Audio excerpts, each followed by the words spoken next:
Good evening. How come no one sits in the front seat except my young children? Welcome to the Tahoe Truckee Unified School District Board meeting of March 18th. Let's see. The board did meet in closed session, and we have two reportable items, and I will take care of those before we do the Pledge of Allegiance this time. Okay, so can I start then? Mm-hmm. Yeah, okay. 3.1, the board met in closed session, re-agenda item number 3.1, and approved the special education settlement agreement agreement by a vote of 5-0. We're going to take roll call, vote for the settlement agreement approval. The settlement agreement is for a special education matter filed with the OAH and resolves all related claims, reprogram, placement, and services for the student. Would someone care to please make a motion to approve 3.1 closed session agenda item 3.1? I'll make a motion to approve the existing litigation number GC 54956.9. Thank you. In a second? Second. Thank you, Pat. All in favor? Aye. Aye. Aye. Aye. Thank you for that, and I'll give you that. And then referencing 3.2, conference with legal, anticipated litigation. And at this point, the board did make a decision on the litigation, anticipated litigation, significant exposure to litigation pursuant to Government Code 54956.9.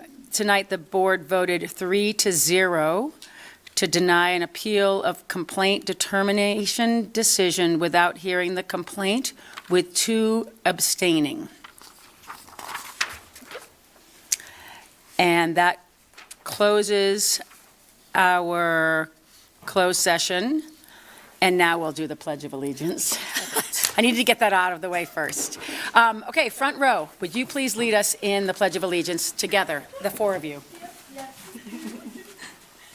I pledge allegiance to the flag of the United States of America and to the republic for which it stands, one nation, under God, indivisible, with liberty and justice for all. Thank you for that. I do have 2 public comments, but they're for 9.1, so we'll hold off on that. Close approval of the agenda. Are there any changes to your agenda as presented? No changes to regular session. Okay, would someone care to make a motion to approve the agenda as presented? I'll make a motion to approve the agenda. Thank you, Danielle. A second? I'll second. Thank you, Chris. All in favor? Aye. Aye. Aye. Aye. Moving to 7.0, public comment. This is open for anyone who cares to speak on any item that is not on our agenda. You may come up to the podium for 3 minutes and share. And if it has something to do with any of the items, the agenda will have you speak at that point. Seeing none, I will close public comment and move to 8.0. Superintendent Kramer, School Showcase. Yes, and it is my pleasure to invite up Principal Amy King for the Donner Trail Elementary Showcase.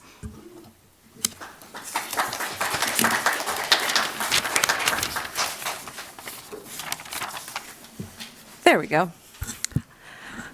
Hello, members of the board and the community. This year has been a year of change for us, hence our return to our roots. So we had a cultural icon retire, Michelle Reed. We added a new TK program, and we have 2 new teachers, a new instructional aide, and a new counselor at Donner Trail. And that is very significant for our little school. Knowing all of this, we knew that we needed to ground ourselves in Donner Trail's spirit and culture. Our first few staff meetings centered on how we would move through this change and how we could shift, knowing that we wanted to stay true to what is special about Donner Trail. So, what or who is Donner Trail? We are a village for our students, educators, families, and community that know the importance of education and how special Donner Trail is. We rely on our shared values and mindsets, and we thrive in multi-age classrooms where teachers provide a variety of instructional practices and experiences. And all of our decisions are grounded in this. So who are the people in your neighborhood? Our school size can be a challenge. Everyone has dual roles or needs to contribute in order for us to be successful. But it also means that we know each other well, and we rely on the village to support students in their learning. First and foremost, our students become family and learn together. This is 3 students in 3 classes in 3 different grade levels. This happens every Friday. Our educators, our roles and responsibilities blend and overlap to get all the work done. My favorite part of our staff belief is that each student belongs to all of us. Our parents, vital to our programs and daily work, we ask a lot for involvement, and they show up to volunteer for conferences and our events. And it's a gift to have grandparent involvement. We actually have grandparents right here. I love how many grandparents make regular appearances at Donner Trail. We are small and often feel like our own little school on the summit, but TTUSD support and resources are critical components of what we do at Donner Trail. And our community, especially our summit community, has been responsive and involved. This is our recent field trip to Sugar Bowl last Thursday. Before you move on, what are the teachers wearing? Oh, that's what an is that photo of the excellent educator? question. There will be another picture of this too, but this was for our 100th day. So we are all in our 100th day costumes with wigs, glasses, necklaces, etc. Absolutely. When you read our vision statement, it all comes down to these values, and we come back to these things when things get tough or we are looking for direction. We spend time outdoors, learning and playing. We build our friendships and make connections with the summit environment. We have good imaginations. Our playground and classrooms are a setting for creativity and cleverness. We work hard all day long, from building forts in the snow. You should see them building with the shovels at recess, to persevering through challenging math problems. Everyone contributes. So while we have an amazing facilities support, we also get out there and shovel. We have fun and enjoy laughing together. So that picture is actually Crystal Bailey, our K1 teacher, pretending to be an old lady in 100 Day. Exploration is a foundation for our work. Hopping on a plane to visit new countries, thanks to Ms. Schwartz. Reading books together, learning from community experts, and creating art all help us understand the world. We love to be excellent at what we do, and it's important for us to learn together and from each other. So how exactly does a school with 62 students work? I'm going to have Fletcher Allstat come up and tell you.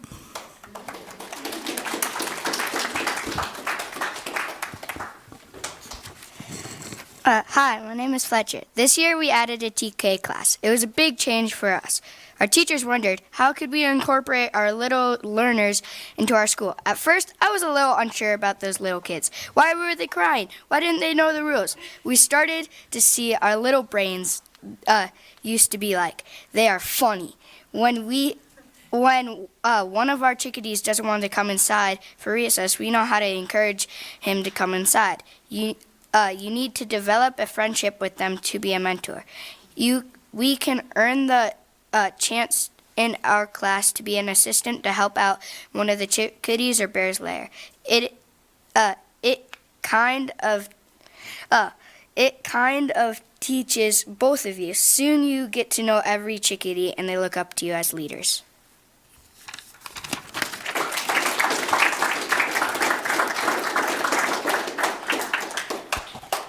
And I'm going to invite Miriam LeBlue to come up and speak to the next piece.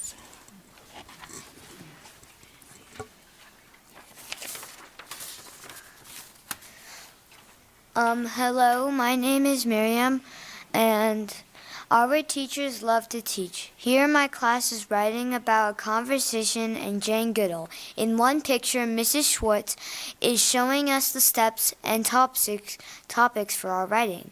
We learned about Jane Goodall's efforts, Roots and Shoots, and the Institute. In this picture, we were learning new vocabulary. We were keeping track of our vocabulary by writing the definitions and adding to our word wall.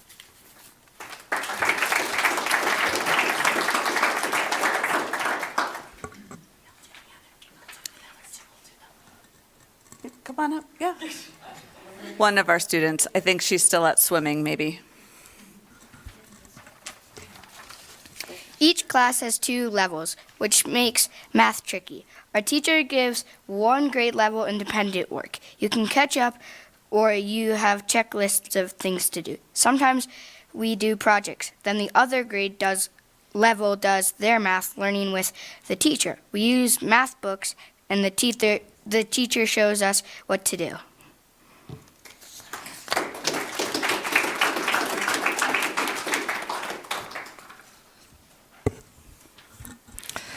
Most of the time, students are learning as a class. Reading, writing, social studies, and science are opportunities to work as a whole, but differentiate instruction based on student readiness. Nope, I keep forgetting to do that. This year, in addition to reimagining our inside spaces, we created an outdoor makerspace for our nest. That's what we call the TK, and our Bears Lair, our K1 class, in our courtyard. This space was unused previously in a meaningful way, and so it's enclosed on 3 sides, so students feel safe exploring, and they have another space to learn. Our students have been reading, playing creatively with an outdoor kitchen, and recently have been painting the snow that's still out there.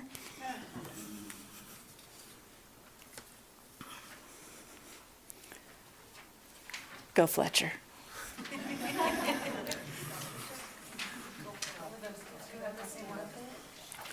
Or is this Miriam? Different picture, so it's that one, Fletcher. There we go. Fletcher will go first and then Miriam. There we go. Perfect. At Donner Trail, we get into different groups from other classes and do fun projects. In this picture, we are making gnomes for a holiday around the world. We learned that long ago, gnomes protected houses and farms.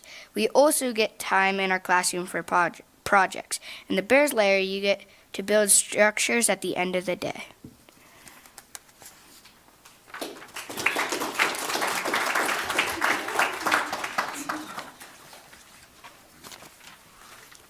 Exploration and project. These are some of the examples of projects that we create. The Hive had a unit on sports and created figures posing in action with sports accessories, with sports accessories. The Bears Lair, the Woods, and the Hive worked together to make terrariums where you can grow plants. We put seeds and water in to see if any of them grew. We also planted seeds in actual dirt, and they are growing now.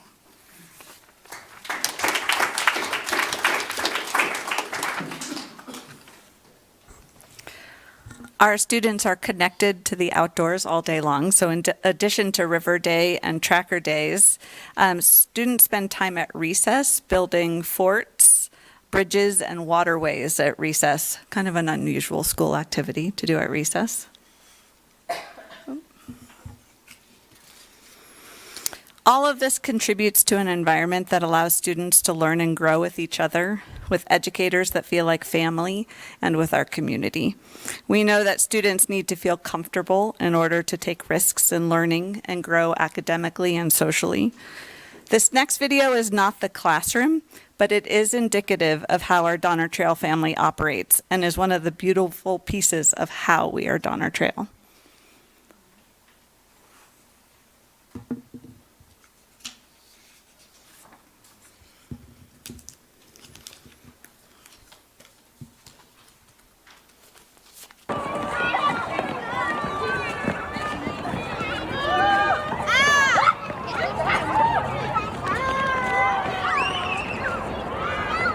You can see the teachers playing with the kids. So that's a regular occurrence.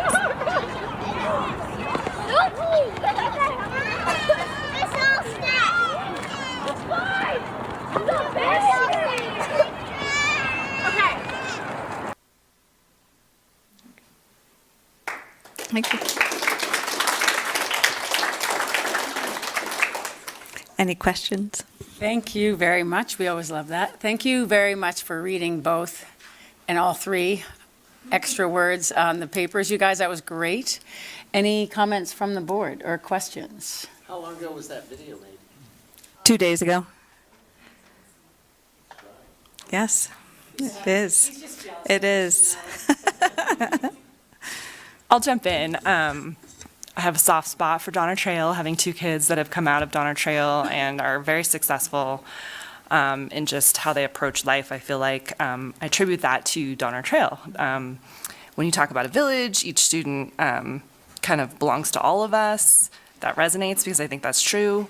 And my observation too is that a lot of times when you have these dual classrooms where it's like different grades, you start off as a learner and then you end up as a teacher. And so you're constantly doing this like learner-teacher sort of process, which I've seen translate into middle school and then also in high school where, you know, maybe you have a student who was struggling a bit, but they've kind of figured out how to, you know, master whatever it is, and then they're willing to help someone else too, because like, I know what that's like, I've been there, I had someone help me, I will carry that forward. And I feel like that resonates with lots of our school sites too. It's not just Donner Trail, and I think that's just, you know, part of who we are as a community and who we are as a district, but I really feel it when you go to Donner Trail because everyone's giving hugs and there's just such a warm feeling that you've created with your work environment there, and the students definitely thrive. So, and a shout out Fletcher from Cal.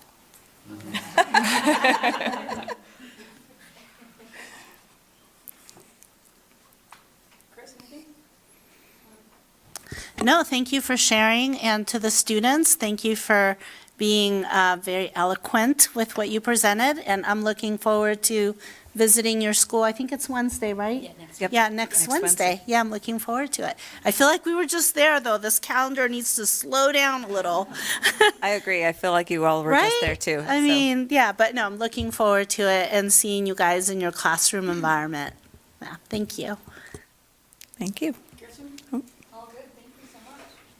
Thank you for doing that. I love your art that's on the wall. There is some snow and winter-looking things. But thank you for that. And again, it's one of those things where how lucky we are we have that. And then the population, from my understanding, the village that's up there is a bigger village. It's growing for sure. So it's great to have it. And then, you know, if it's not what you want, you can always come down off the hill if you needed to. But I think you guys done a great job with the big change. I think that we've all are kind of, everything happens at all these school districts, but that was it's a tough one when there's only a little of you. It does make a big impact, and so I commend you guys for all rallying and teamwork. But it is it's awesome up there. I grew up with a K through 8 school, and it was awesome. So it's fun. But thank you very much for that, and really, again, appreciate you coming to speak. And grandpas, way to go. We like all that as well. Yep. Yeah. All right. Thank you all. This brings us to Superintendent's report. Superintendent Kramer. Thank you, President Driller. And we are going to start with the athletics update. And thank you, Lupita, for helping. So with this update, I just have a short presentation to answer some questions community members submitted. And then we will have time for public comment on the item, and then any board questions or further information that you want. So in this update, we had a series of questions about why a 2-year transition plan for a move to CIF.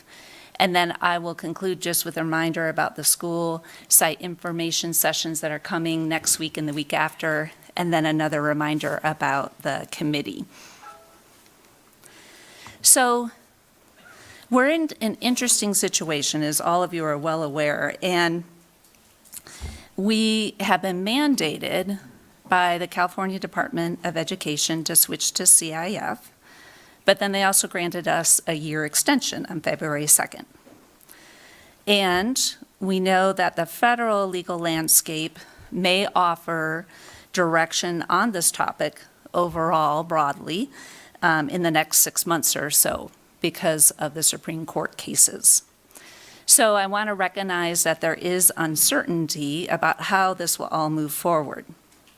However, the district is moving forward with the groundwork for the switch to CIF in the 28-29 school year, because currently our corrective action from CDE is directing us that that is required. So we're using the time to prepare with the full understanding that things could change tomorrow, 6 months from now, or 18 months from now. So we're just trying to use our time to prepare. But I understand from a community point of view, with all this uncertainty, that there's questions about the 2-year transition plan. So we grabbed the questions from the community. They're here and on the next slide. So I'll pause for a second so you can see what the questions are.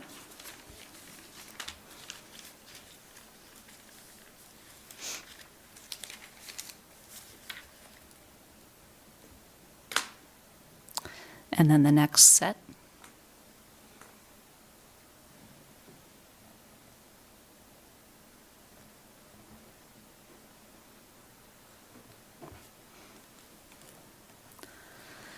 So I'm going to highlight kind of 3 parts of the group of questions. There's questions about the timeline, and then that's impact on safety and logistics. And then I want to speak a little bit about the student-athlete experience. So starting with the timeline. Once our reconsideration was denied, the 2-year transition plan has been the district's consistent request to the California Department of Education. Even though they granted us the 1-year extension, the district maintains that if the switch to CIF is going to be required and enforced, then it's in the best interest of our student athletes to participate in the regular CIF realignment process.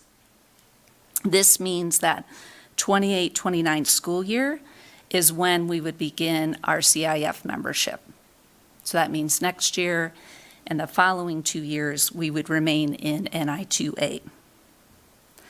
But I want to acknowledge that having more time for a transition does not change the travel requirements and the subsequent safety concerns.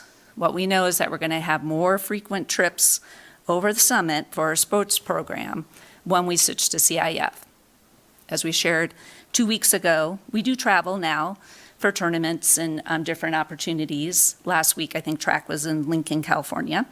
But I do want to acknowledge that there'd be an increase in frequency going over the summit. And unfortunately, 2 years doesn't change the fact that there is a mountain range between us and CIF schools.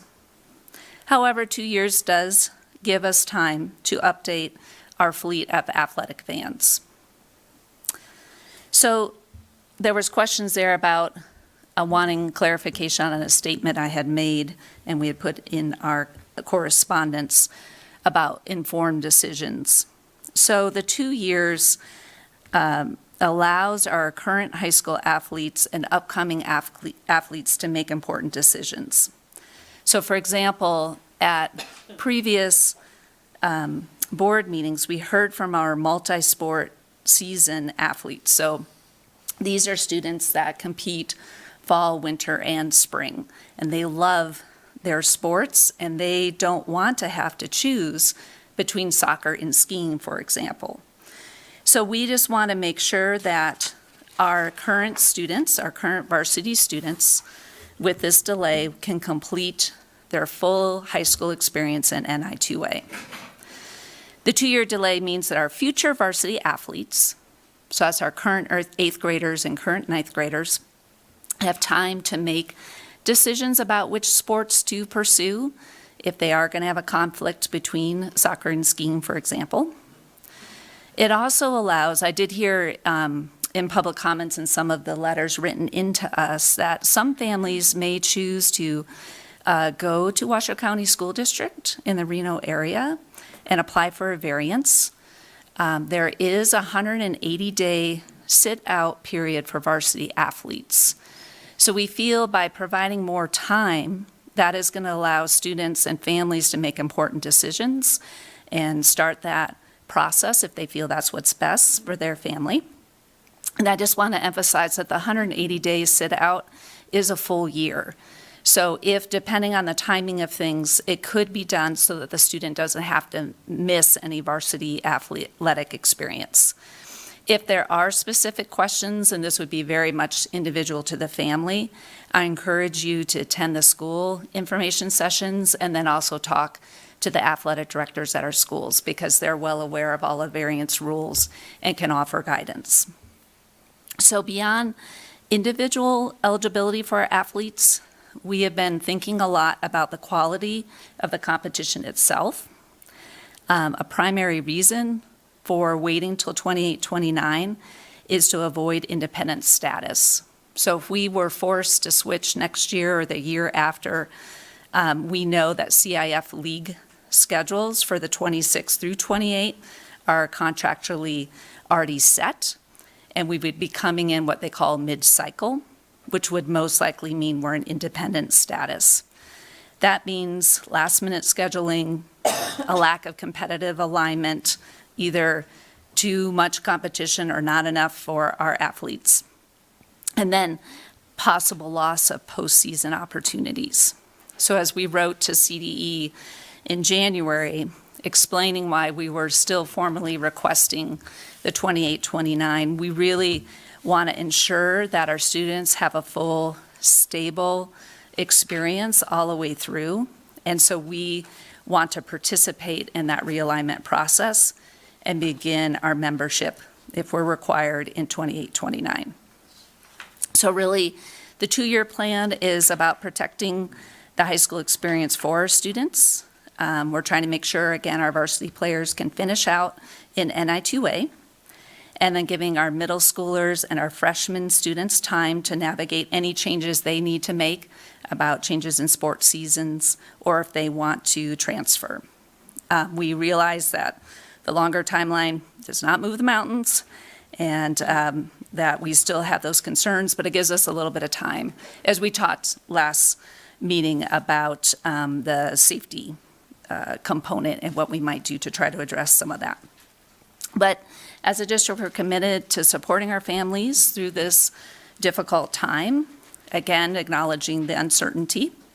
And we want to make sure that our athletics program remains a point of pride and something that our students are proud to participate in, regardless of where we end up competing in a few years. So I know that was a lot of information. These are great questions. The high schools will do information sessions next Wednesday at North Tahoe High School, and then on March 31st at Truckee High School. And North Tahoe High School has their portal open if someone wants to answer questions in advance that are more specific to a specific sports program or what that might look like, and Truckee High will open their portals soon.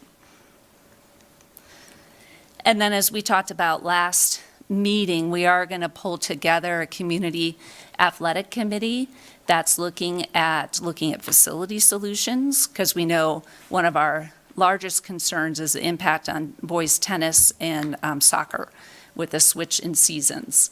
And unlike today, often we've got 3 feet of snow, which we did just a few weeks ago on our soccer fields. So we still have the application or nomination survey open. We've got about 5 people so far lined up, key people that we need to talk to about facility solutions. And again, this is just for not so much discussing whether or not the switch is going to happen, but what if we do if the switch does? And I know we'll have a chance to hear tonight from a group that's very active in supporting us getting to stay in NI2A. So again, we're just looking for broad representation for the committee from both Truckee and Lakeside. So if you know of anyone, you can even put their name in and we'll reach out. And of course, they can still say no if they think it's not a right match for them. And then with the standing agenda item, I had a presentation tonight. At the next meeting, most of the answers that we've received, we've done our best to do a presentation on at the last 3 meetings. The rest of the questions, the sites are going to get into specifics on. We will keep the question form open, but at the next meeting, what we'll do is we will keep the athletics update, and then it will just be a time for the public comment piece. There won't be a presentation that we're anticipating in 2 weeks. But we'll continue to do updates from the district as the committee meets, and then after the school site meetings, we'll kind of do a recap. But at the next one, we'll keep the agenda item, but we'll just most likely move right into public comment on athletics. Okay? And I think that's it. Thank you very much for that. Again, I appreciate the ability to answer all these questions with everybody here. Any comments from the board? Oh, is my mic on? Yeah, there we go. There we go. Oh, sorry. Sorry. Thank you. Let me try that again. Are there any comments from the board on her presentation? My only comment or question would be, before we open it up to public comment, the portal for North Tahoe High School and for nominating someone or self for this committee, where do people find those two? The one for the committee is on the athletics page on the district website.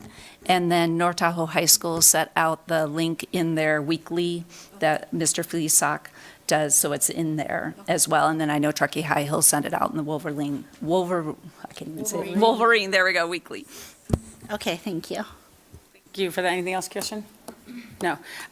Okay, thank you very much. I appreciate that. And then again, let's reiterate what Superintendent Kramer said, is that the idea is the update will always be there. We will not necessarily have a presentation, but we are keeping the platform open. And Danielle Nishimori, thank you very much for that clarification in terms of keeping it there.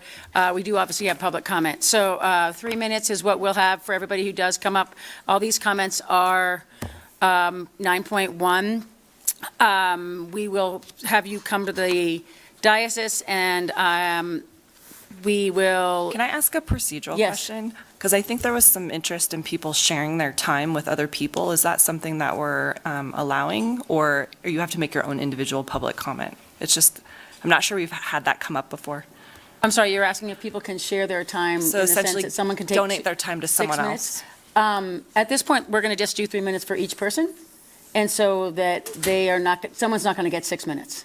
Yeah, we're going to do, only because of the fact that we have so much, and that has something that hasn't come out. So if you have a topic and a 3-minute one, we'll see how that goes, but that's something that we haven't had that before, so let's see what... I just asked the question because I had people ask me, so I just wanted to be clear for people who are in the audience, like what the expectation is if they come to the dais, if they're speaking their own public comment, or if they're able to give their time essentially to No, yeah, another so at this person. point, I'm going to say that we're just going to stick with what we have as our bylaws and our policies and our procedures at this point, that everybody who comes up is going to do their individual 3 minutes.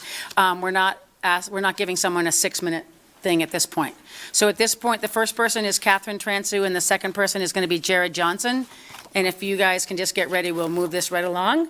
Catherine, come on up here. Welcome.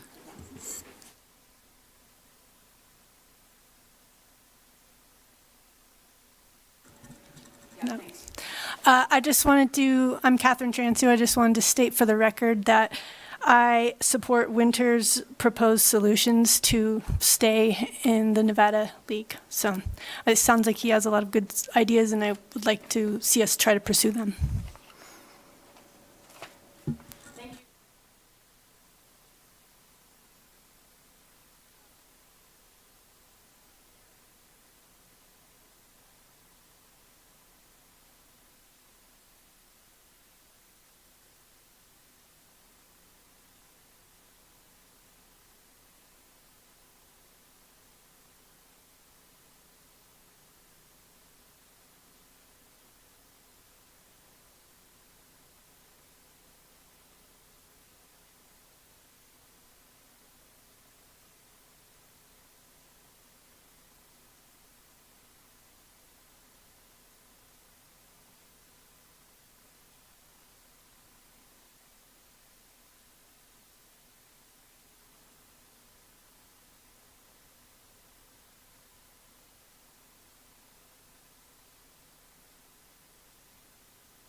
Yeah, at this point, what I'd like to do is have everyone that's here go through we have 3 minutes for everybody else that's here, and then we can see, this again, let me just think about this one as we go, and I may have to ask our staff. In the written too, it says up to 30 minutes we have as a community. For the community, correct. Yes.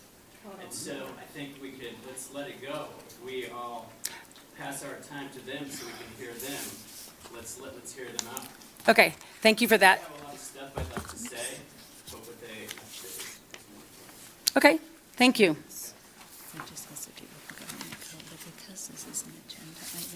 I can't hear whispers.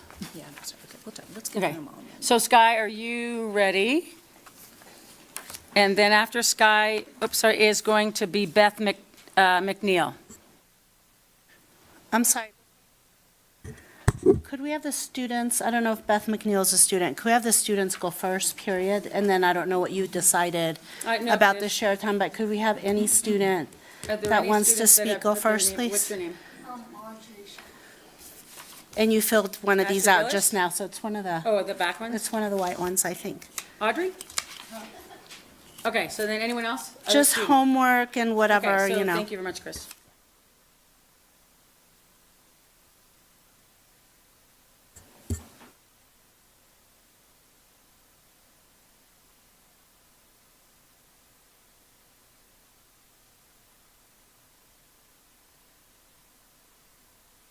Oh, okay, it's on. Good evening. My name is Sky. I am in 8th grade. I play basketball, golf, and softball. 3 sports, 3 seasons, all year long. That is who I am. I want to walk you through what my year looks like in the CIF because I don't think anyone has actually done the math for a kid like me. Fall semester starts, golf season. I'm traveling to matches in Sacramento Valley. I'm on a bus crossing Donner Pass after school in the dark, getting home late. Your district files say travel to California schools can cause, and I'm quoting, potential road closure and hazardous conditions that impact participation in sporting events. That's my fall. Then winter. Basketball, the most dangerous season to cross the pass. Games end at 9, add 2 hours, I'm home after 11. School starts at 7:30. Your district's own letter describes students arriving home after midnight with a full school day ahead. That's not one night, that is my entire winter season, week after week. But here's what nobody talks about. What happens when the storm comes and the games get canceled? It doesn't disappear, it gets rescheduled, and now I have makeup games stacked on top of next week's game, which is already stacked on top of a test I have been studying for. And then the game gets postponed too, because the visiting school looks at Donner Pass in February and decides it's not worth the risk. So now I'm waiting. Is it on? Is it off? I can't make plans, I can't make work plans, I can't make study plans. I can't tell my teacher why I might be absent on a date that keeps moving. Can anyone please tell me how I'm supposed to keep my grades up living like that? Then spring, softball, more travel, more late nights, more Donner Pass, more cancellations compressing into the end of the semester, right when finals are coming. Because winter bled into everything and the schedule never recovered. There is no break, there is no recovery window. It is fall, winter, spring, across Donner Pass, every season, all year, with a calendar that can collapse without warning and pile up at worst possible moment. May I ask something else? Is there a single girl at any school in Sacramento Valley who faces the schedule? Is there a single girl in Folsom or Rockland or El Dorado Hill who has crossed the mountain pass in a blizzard weekly just to play the sports she loves? And then wait by her phone to find out if the game even happens? Is there one girl in the CIF section whose entire athletic year looks like mine would? No, just me, just us, just TTUSD. And here's what I need you to understand about kids like me. I am not the girl who transfers to Nevada. I am the girl who makes it through sophomore year at Truckee High, anxious. And then one day in October of junior year, when the grades are slipping, and the bus rides are killing me, and I haven't slept a full night in weeks, and I just found out tonight's game was canceled again and rescheduled for the week of midterms. I just don't go to practice. I don't quit loudly. I quit quietly. I hand in my jersey and I tell my coach I need to focus on school. No one writes a letter about me. No statistic captures what happens. And the board never hears my name. Thank you.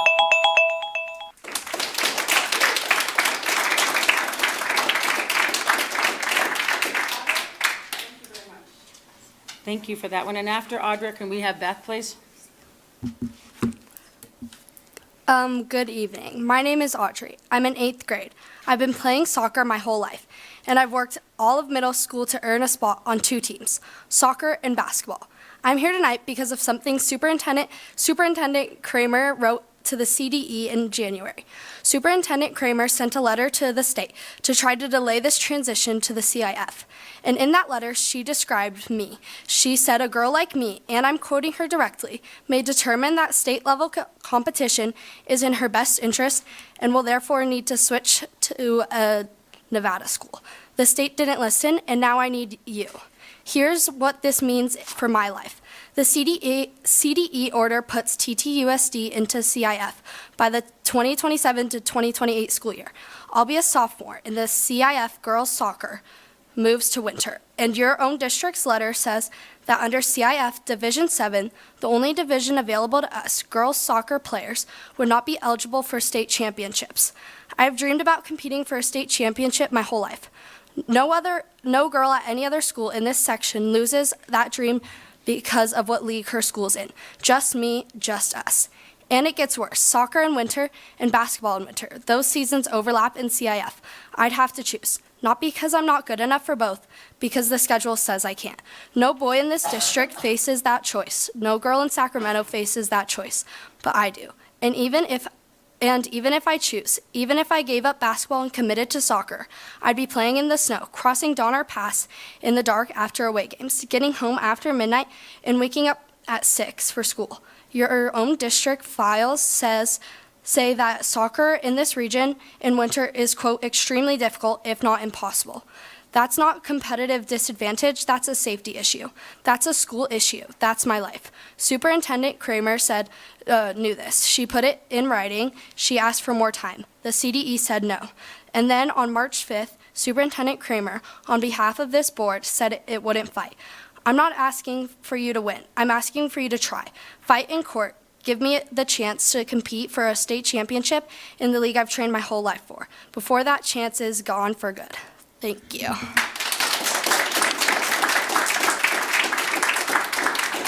Thank you, Audra.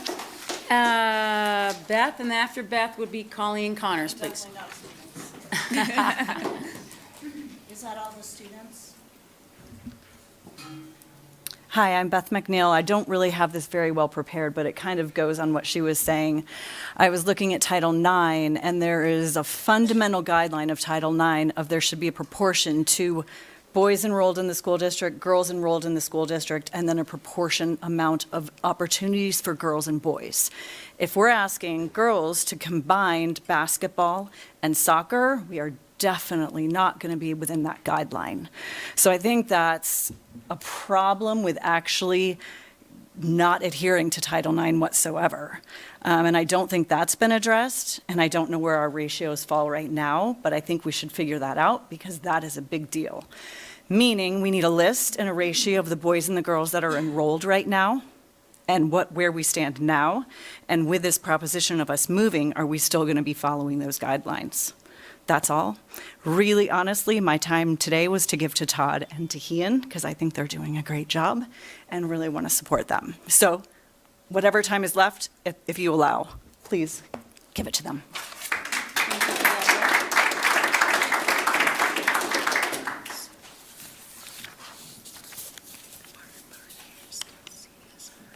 Hello, I'm Colleen Connors. I, too, would prefer to give my time to Ian and Todd Winter. A couple of things, though, from what you shared this morning quickly.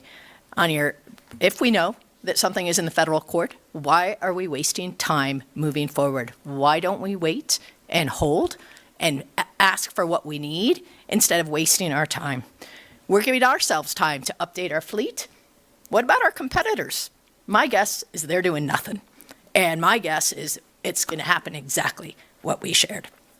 The other thing I told my 16-year-old son as he learned to drive in the winter, just because you have four-wheel drive, that doesn't matter. You still need to be able to stop. How is that going to change something? Excuse me. I would also like to say something about the multi-sport athletes and them having to choose. First of all, I grew up a three-sport athlete.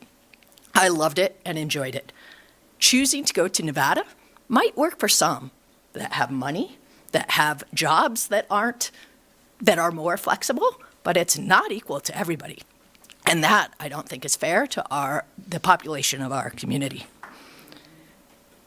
And finally, as we continue to put in effort towards 28 and 29 school year, what is that doing to us in Nevada? When are they going to say, see you later? Sorry, I have a cough. And when does that stop? That we jeopardize our opportunity in Nevada as we continue to play this game with California. Thank you.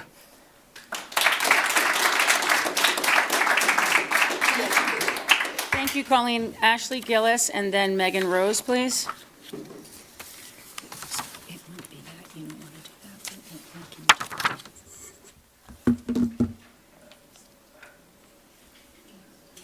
It's green, so we're good? Okay. Hi, my name's Ashley Gillis. I am the girls soccer coach at Truckee High School. I was a bit shocked to see the presentation that the athletic directors gave at the last board meeting, and so I felt compelled to speak tonight and set some facts straight. They mentioned their plans and protocols that are already in place and how easy it would be to travel down to CIF because we already do it. That is false. In my years of coaching at the high school, I've never once been asked nor wanted to travel down to CIF for games. Not to mention that the outdated games that they cherry-picked as examples were preseason games and scrimmages. Those would have taken place in August. That is in no way comparable to the season they are asking us to play, January through March. We are a 3A school that can compete against the top 4A and 5A schools. And between North Tahoe, South Tahoe, and Truckee High School, we have plenty of competition right here. I've never been asked to scrimmage down the hill in CIF. I'm disappointed that our athletic director stated that as a fact in the last meeting. Let us please be realistic for a minute. This move to CIF will completely destroy the girls' soccer program. It will no longer exist. Our board is fighting for a 2-year extension that, at best, puts us from independent status into Division 7. Division 7 is the lowest league that exists in California. There's nothing lower than that. We're taking a highly competitive team, asking them to travel down the hill and beat teams by double digits. As Sky pointed out in her lovely, lovely worded presentation, that is a tremendous toll you're asking of athletes and of students. It's 8 hours of travel on a game day. It's 2 hours to get down the hill, an hour for warm-ups. JV varsity games is another 3 hours total, 2 hours back home. That's 8 hours every game day, okay? And about the fields and facilities, I don't know a world that exists where those will be ready for us in a year, okay? Maybe 2, but I highly doubt it. What's been proposed to me as the coach from our Truckee High admin is that we can practice down in Reno. So you want these athletes that are students first to waste their time every day traveling to Reno for practice. Some of them might not have the time or finances to do it. Maybe you guys are going to provide buses. I don't know. And then every day they're practicing down there. Every game we're traveling 8 hours over the summit. And that's a best case scenario with good weather. Okay? Our board knows that there's no meaningful participation even if we go from independent status down to Division 7. Superintendent Kramer states, and I quote, in her January 21st letter to the CDE, where she was requesting an extension, a 2-year transition allows families to make informed decisions. For example, a highly competitive varsity girls soccer player may determine that state-level competition is in her best interest and therefore will need to switch to a Nevada school. That's the solution the board is offering for girls. Thank you.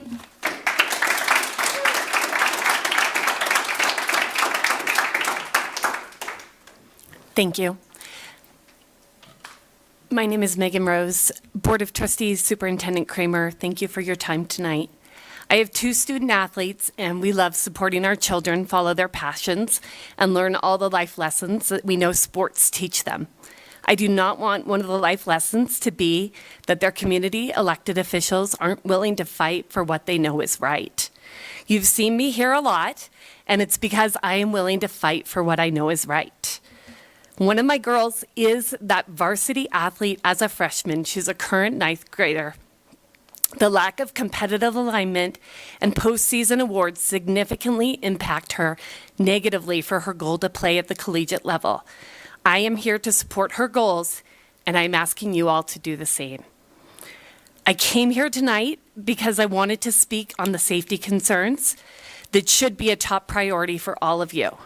It is illogical and unacceptable to propose that our athletes travel to compete in the CIF League. 2 of my immediate family members in the past year have been in 2 separate car accidents. One accident was in June, clearly not a weather issue. The other was on the summit on a Bluebird day that TTUSD students were in school. To be clear, it was not a TTUSD declared snow day or a delayed start. It was a day that if we were in the CIF, TTUSD students would have sent teams over the summit. Both of those accidents were car totaling accidents. We're lucky that no one was significantly hurt long term. Contrary to the board presentation, at our last meeting, Highway 80 is not safe for our children to be traveling 2 to 3 times a week for all league games. I understand that we travel to California for many sporting events. I was at the Lincoln track meet on Saturday with North Tahoe High School, but the presentation last meeting was misleading. League travel is different than choosing to participate in a few selected tournaments. The expectation that our children will travel to all the games in California is not acceptable of an ask for our student athletes. I support the Winters plan and proposal. I urge the board to do the same. Thank you for your time. Thank you very much, Megan. Ian Winter, and then after Ian is Todd. Winter.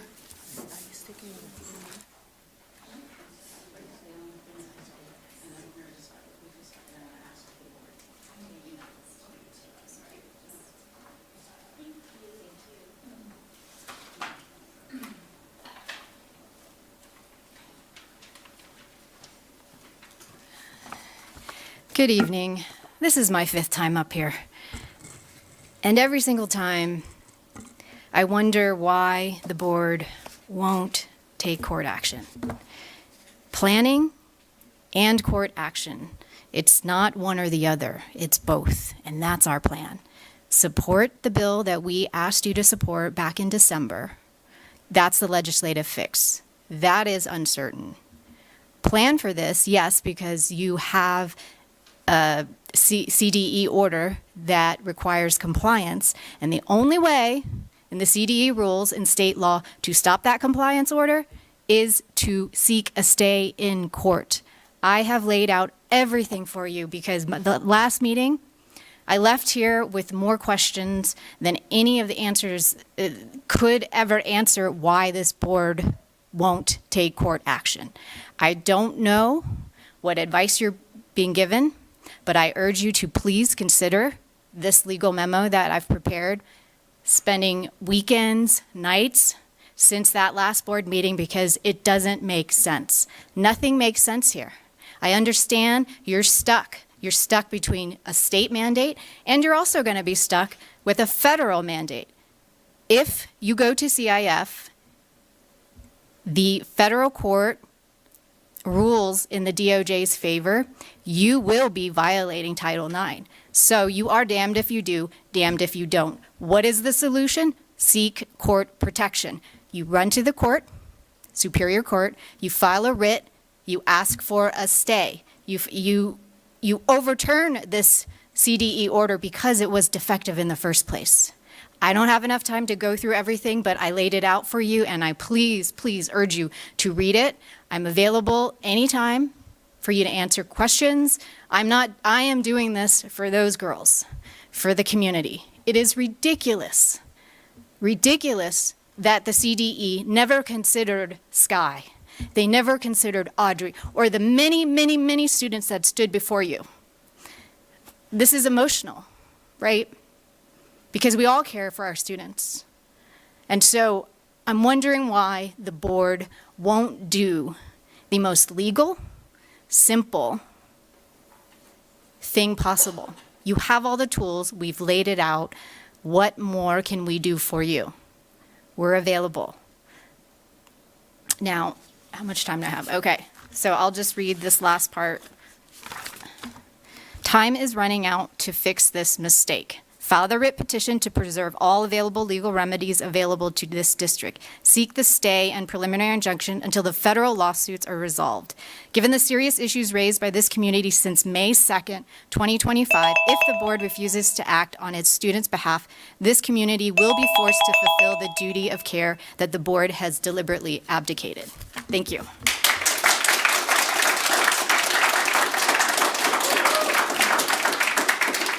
Thank you, Hen. Todd Winter, and following Todd will be Janet Anderson. Thank you. No, she can go now. Once you can do yours, and then we'll have. I need 4 minutes and 45 seconds. Can I have it? Tell you what, let's just do this right now, Todd, and then let's get through the other thing, and then we have a board discussion if that can happen. But let's finish what we've got here. Oh, sorry. Well, it's all connected. Totally get it. Give a little more time. Have Janice go and then It's Okay. Yeah. Okay, so let's, I do have to have board discussion before I can make any decisions. I see. So Janet, if you are more comfortable, can we pull you up here and then we'll take Todd at the Janelle. end? Janelle. Or Janelle? It's all good. Sorry. Thank you for considering it. So you want me to go now? Yes, thank you, sorry. All right. I mean, if I can give my time away, I will, because they are more important than I am. Thank you very much. And yeah. So I wasn't going to say anything, but I have to come up. I will have 3 high school athletes next year. 2 of them will be 3-season athletes. They're freshmen. I cannot imagine my life. And nor do I want them to have to quit a sport or go to Nevada. Well, tonight's the first time I heard that. Come on, Truckee. Like, we used to sing, "We're so lucky we're from Truckee." Not we're from Nevada. So I want to play sports for Truckee, 3 seasons. 2 of my daughters are soccer players. Their mental health, they thrive, they shine playing soccer. They have to play soccer. But anyway, I have a million feelings and thoughts. What I want to say is last fall, I was at a lacrosse game, and I was talking to a parent. I had never heard this side of the story. He's 55. He went to Truckee High. He played sports. While he was a junior, they switched from Nevada, or from California, to Nevada. He said, "Janelle, this isn't going to work. There's a reason we switched. We can't go there. They can't come here. Half of our games were canceled. We got stuck in Sacramento. They got stuck in Truckee. It was a nightmare. There was no debate. It was clear as night and day. And it still is. Sorry." So that's it. Thank you, Janelle. Okay, Todd Winter, please. And then I have no other comments. Is anyone else interested in making a public comment after Mr. Winter? Can I make a? Why don't you? Okay, so because Todd, I think. I have one real quick, please.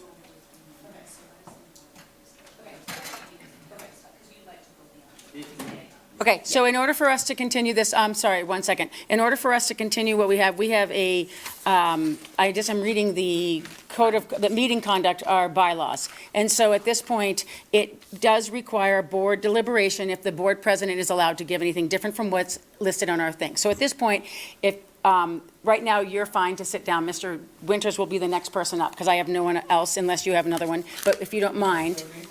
No, at this point you can't. So just let me finish what we're doing, and you'll be happy to hear the answer, okay? So just thank you very much. At this point, Mr. Winters would like to go 4.5 minutes. Are you okay with all that, if we were to do that? You need to give me direction. So it's partly why I asked this ahead of time, so there was a clear expectation for our community members coming. But I think given where we're at right now, if we're going to open it for Mr. Winters, I think we have to open it for everybody to have that equivalent. Correct. So at this Yeah, point, I don't so know if we're ready for that. I don't know if anyone else is interested in that, but I would be fine with that. For this one, and then can I just make it then, so we're just doing it right now for this particular one, and then we will move forward with the plan moving forward, or are we, Mr. Marie? No, I'm in agreement with giving Mr. Winters 4.5 minutes today. Provided that, we do it for everyone else who wants to speak today. And it's my understanding that this kind of a decision has to be made by the board at every meeting should this come up again, because I don't want it to come up again.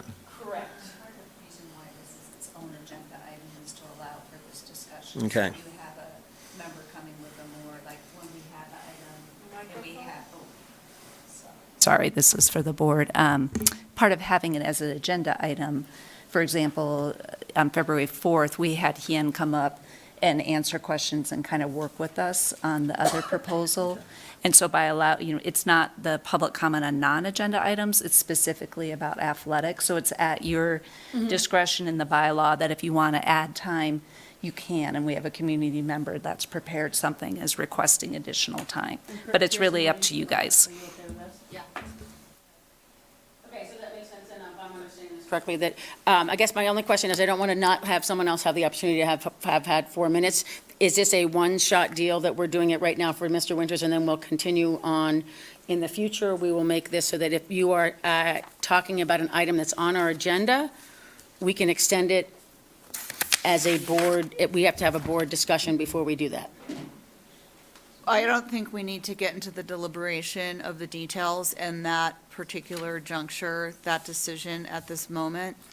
I don't want to do this again, What we though. need to do is let our Mr. Winters speak, and then if we need to discuss the way we're going to handle protocol changes, that can be done in a different setting. Correct. Okay, We're are you making an comfortable? exception. Okay, so that there's no one else that's going to It's have not a rule. anyone this meeting then? Just Right. Mr. Winters today? It's just an exception just today. Okay, and then we will move forward with a different plan. Thank you. I just needed to have board discussion. What do you think? That's fine, just remember there was a gentleman who has a public comment after this. Okay, I think Mr. Winter would like to finish. Hmm? Mr. Winter's asked to go last. Yeah. okay, so, sir, did you already have a public comment that you would like to come up? Thank you. Yep.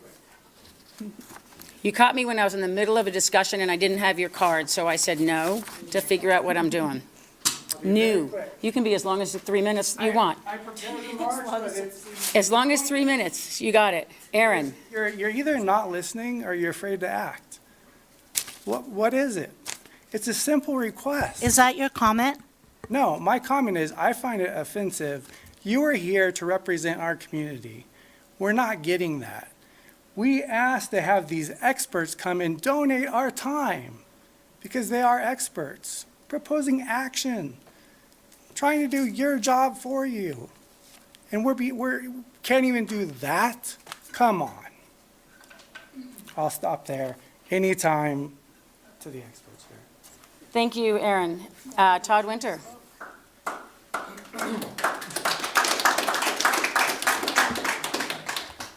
It was 4:45, I think, by the way, so thank you very much for making this exception for us. Good evening, Board and Superintendent Kramer. My name, as you know, is Todd Winter. I'm a parent, girls basketball coach, and attorney.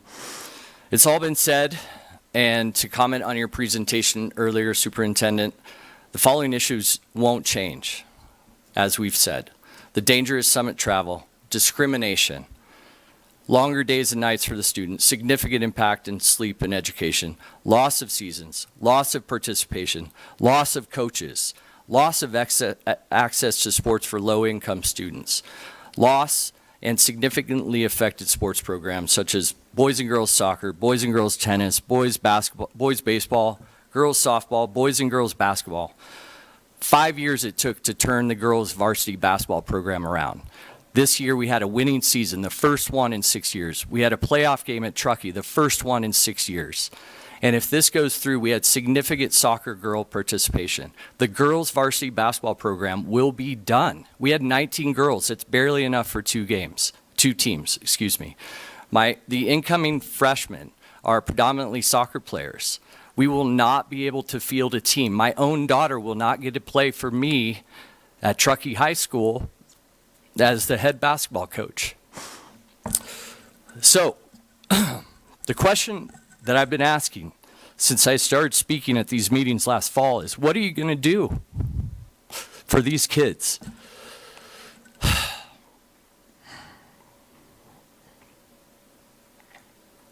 We've given you so much grace. We've given you so much benefit of the doubt. And every single time we hear how much time you're spending on this transition to the CIF under this unlawful mandate, and it is unlawful, instead of fighting it, is a huge slap in the face to us. Hien and I work on this every single day, every day. on top of our jobs, on top of raising 2 amazing kids who are 3 sport athletes and honor roll students, on top of volunteering to coach a ton of kids that I've been coaching since they were 6 years old. So, are you fighting for our students every day like we are? Because if you are, we aren't seeing it. All of this speech, a lot of this speech that I won't get to is sports metaphors for life and winning at both. And it all seems worthless to me at the moment because right now I have zero confidence in any of you to be strong enough to win this moment and fight for the student athletes and the communities you swore to protect. And that lack of confidence in you is hugely problematic because the moment to do something for these kids is right here, right now. So you're either with us, which I hope you are, or you're against us. And if you're against us, the gloves are off. This will probably be the last time I speak unless things change, because you will be named defendants in the lawsuit that we're preparing. Because we're not going to stop fighting this unlawful attempt by the CDE to use all of us here, including you, as pawns in their political game against the federal government, while simultaneously causing so much harm to our student athletes. But if you're with us, this is your moment. This is your opportunity to be heroes to our kids and our communities forever. But it has to be now. So let's work on this together. Let's get the state court action filed and heard immediately. We can win this together. What you can't do is sit back and do nothing. You can't rely on the federal court ruling to save the day in June. You can't wait for Assemblymember Hadwick's office to come through with an exception to the budget bill in the 11th hour in August.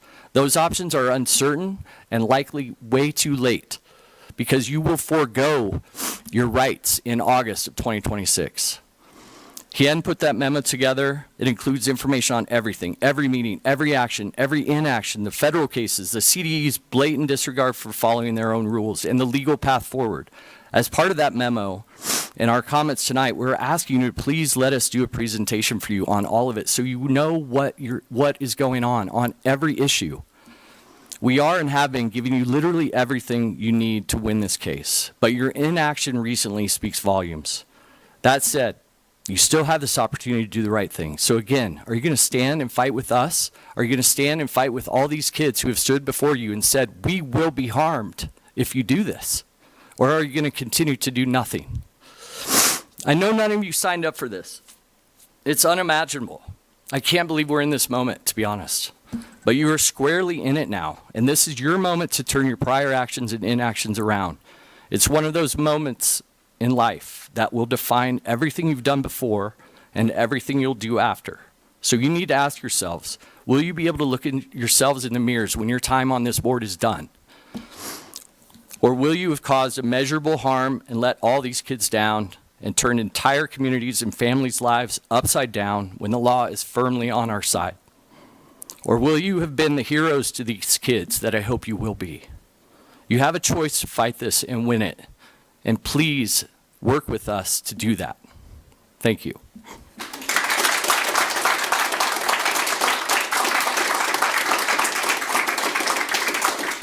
Thank you very much for that, Todd, and thank you for the written part as well. So we'll get a chance to, we'll read that, obviously not right now, but thank you very much for having that. Any further board, is any other public before I move on? Okay, any other final comments from the board as we wrap this up? So I'll start by saying something. This is a very difficult issue, as we've all acknowledged. It's not something that the district chose to be part of. We didn't come out the gate and say that a transition to CIF benefits our students. When this became an issue and we were aware of the complaint that was filed, we had multiple discussions about if there was a path where no one was left behind. I think that was the phrase that we kind of talked about. It's very clear that a transition to CIF leaves multiple people behind, multiple sports, multiple options for playing in multiple sports. And I think the struggle we're all having is that we are in this area, we live in this region because of community. It was one of the main reasons why, personally, I'm giving up my time to be on this board. is that I'm passionate about our community. Our students are a part of that. I mean, I think we can all reach back to a time when we played a sport or had a friend play a sport, if it wasn't us specifically, where this changed their lives, right? Being able to participate in sports is as fundamental as it is being able to have a quality education. I mean, the things that you learn when you're a part of a team or even doing individual sports, like, don't always come out of the classroom. So the pain and the frustration of every face in this room and every person who's posting on social media and talking to us as board members is very real and very raw. So I want to acknowledge that, because I think there's this feeling that we sit up here as board members and we don't know. I mean, I have a high-level athlete. I totally understand this. And if he had sports taken away from him, it would be dire. I get this. I think my personal struggle right now is that we have legal advice coming from multiple facets. And so when I reach into that and I think, okay, how do we problem solve this, right? We have willing participants who want to find a solution. I'm hearing one side of, well, the only solution is we sue the state and you partner with us. That's sort of like one option. And I hear sort of the other side of our, district attorneys saying, like, here's what we understand and know about this situation, about the discrimination issue that is really the root of this, sort of what the paths forward are. And the only thing I can reasonably come up with is we need our attorneys to sort of talk in their legalese together, because you are the experts. We are not legal experts on this board. Like, we don't face litigation, right? We take in the information that we're given and use that to the best of our ability to make decisions on behalf of the community, 100%, on behalf of our students, on behalf of everybody. And so if we're not providing an opportunity for the Winters to talk with our attorneys, I think that's a missed opportunity, because maybe there is stuff being lost in translation that I don't understand or that we're just collectively not understanding. So I think that's an opportunity.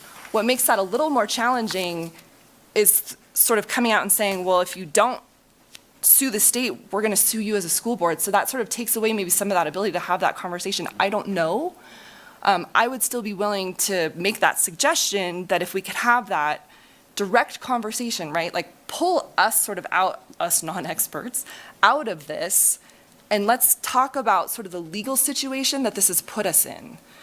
Because I think maybe there is another solution out of that. I don't know, because I'm not a legal expert, but I think you're right. Having this same discussion at every single board meeting isn't effective. I did ask to have this agendized every time so that we as a board could respond, because it wasn't helpful to have 3 minutes of public comment and then we sit here and then there's no further conversation. So I think, keeping it on, even if we don't have questions we're answering or whatever it is, the ability to have these other conversations is still important for us to be able to move forward. So I think that's sort of where my brain is right now. If we can come up with an ability to have sort of, our legal experts talk to each other, it just might create some different understanding than what we have right now. But I think we're, trying the best we can to navigate this difficult situation, just knowing that there isn't the outcome that we want where there's nobody left behind.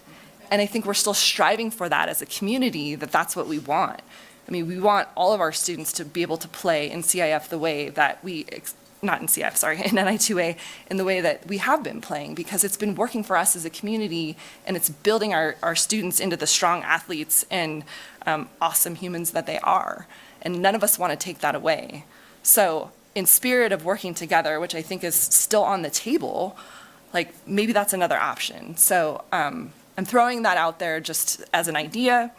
I'm hoping that maybe we can have that ability. I'm not sure with this if that changes anything, but I'll sort of leave it to the superintendent to see if that's a possibility with sort of the district's attorneys to kind of have that conversation, because as we all know, law is one of those things where it's so multifaceted, right? And so you might have an expertise in one thing, but you might have an attorney who has an expertise in another thing. And I think what we're looking for is, like, ultimately, what expertise do we know can get us to a point where we could have success? And are we doing everything we can to get to that point? And that's what I'm hoping we can do. Thank you, Danielle. I think you're speaking for all of us. But Pat, anything that you want to add to that? No, I believe Danielle did speak, at least for me as well, on a number of matters. We've heard the community quite a bit, here in meetings and in letters. And I want to thank the students especially for the things that they have had to say today and in the past as well. Your frustration and passion has come through loud and clear. There's no doubt about that. And I really thank you for coming and speaking to us so that we hear that clearly. And to all the other community members who have come and spoke. We hear where you are at. We understand your frustration. We understand your perhaps not understanding why things aren't happening in a fashion that you would expect them to happen. And we're hoping that the superintendent's reports and have clarified some of that. Perhaps it hasn't. But as Danielle mentioned, we're not legal experts, and so we have to rely on the legal team that our district has hired to guide us through this. And we clearly hear an opposing legal viewpoint as well. Not being a lawyer or a legal expert myself, these are hard things to weigh. And I'm not sure that, that I'm in a position to really say one is right and one is wrong. But what I do know is that I like the idea that Danielle mentioned in order to continue conversation and to get to maybe not so much agreement, but understanding, to have the legal teams have this conversation. I heard Hien say she doesn't know why, and maybe if a conversation with Mr. Darlington, Jewel Darlington, helps to clear up the whys, then that might be helpful. And I would like to know the whys as well.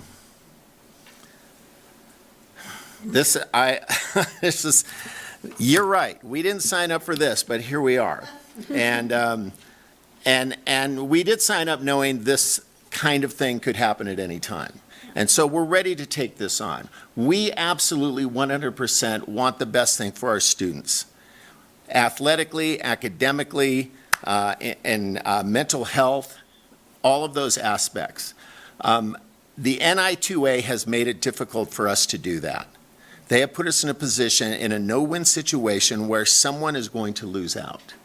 We can't play in the NI2A. They have rules that we cannot follow, right, according to the CDE. We can, perhaps the legal teams can find some pathway forward regarding that. I don't know.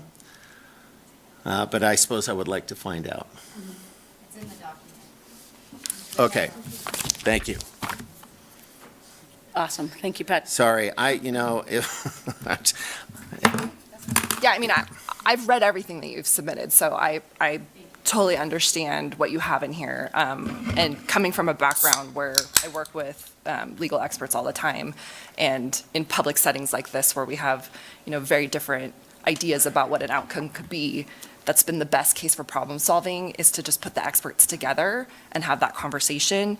And if we're still at a point where we're not understanding sort of all the pros and cons and sort of the risk, non-risk that gets out of that, then we take sort of a next step, which sometimes can be bringing in even a third sort of neutral person who has an expertise in that subject matter to come help facilitate all of the conversation. And so I am totally on board with that as another possibility too. I just think, again, attorneys speak a very specific language, so getting attorneys to talk to each other is super, super beneficial in my mind. Thank you. Pat, did you want to add anything more? You were about to say something. Are you okay? Hien has a chance to respond to something. Yeah. I just have one. Can you do a mic thing? Sorry.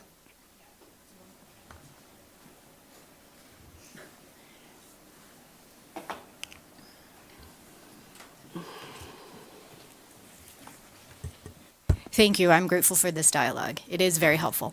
I do have a question because Superintendent Kramer, earlier you mentioned that the CDE denied your October 29th request for reconsideration. I combed through the website, and I'm assuming that every correspondence between the CDE and TTUSD is on that website? That was one on an oversight because we went right into the corrective action to send back. It should be on there by tomorrow morning. Okay, so there Yeah. was a substantive.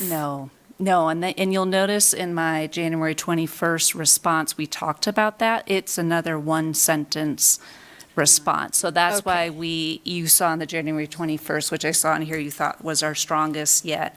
We're asking for them to reopen it because they didn't do a line by line. They just gave Right, they never addressed it on the merits, and that's one of the issues, because if they've never addressed it on the merits, they've never ruled on your request for reconsideration. They've only postponed, and that's very different. There's a different legal effect for that. And the reason, and Todd had mentioned, a lawsuit, and it's not out of bad, like, we want to disagree or we want to fight with you. There's a timing issue, because if they have denied your request for reconsideration on the merits, it starts the clock.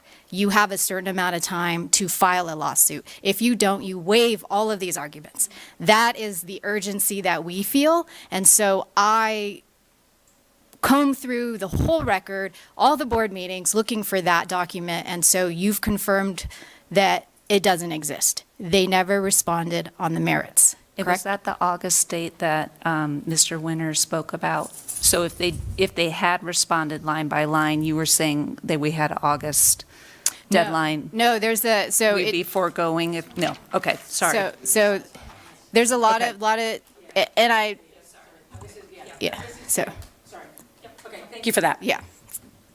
Okay. I think all Do you that have- should be clarified if we choose to have our attorney speak with them and their legal expertise. I don't want to put you in a situation in a public meeting where you're being questioned as if you were on trial, especially since we were already told that we would be named in any lawsuit. So I would just say, if we choose to have attorneys meet, let's deal with the clarification at that point.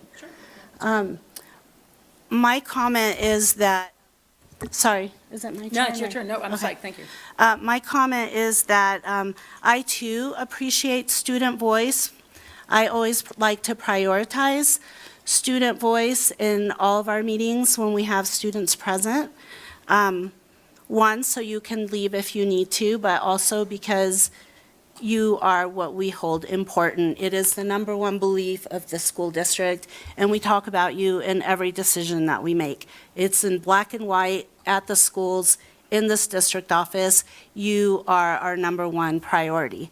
Now, how that translates out, because we're legally bound to do some things, or because we have to watch dollars for the health of the district, and because athletics is not the only thing that we are responsible for, it might sound like we're not caring for you or about you, but I hope that you are seeing a transparent group of adults here who, yes, as you said, Mr. Winter, we did not sign up for this, but guess what? We've lived through COVID, so we can do athletics. Most of us did, anyway.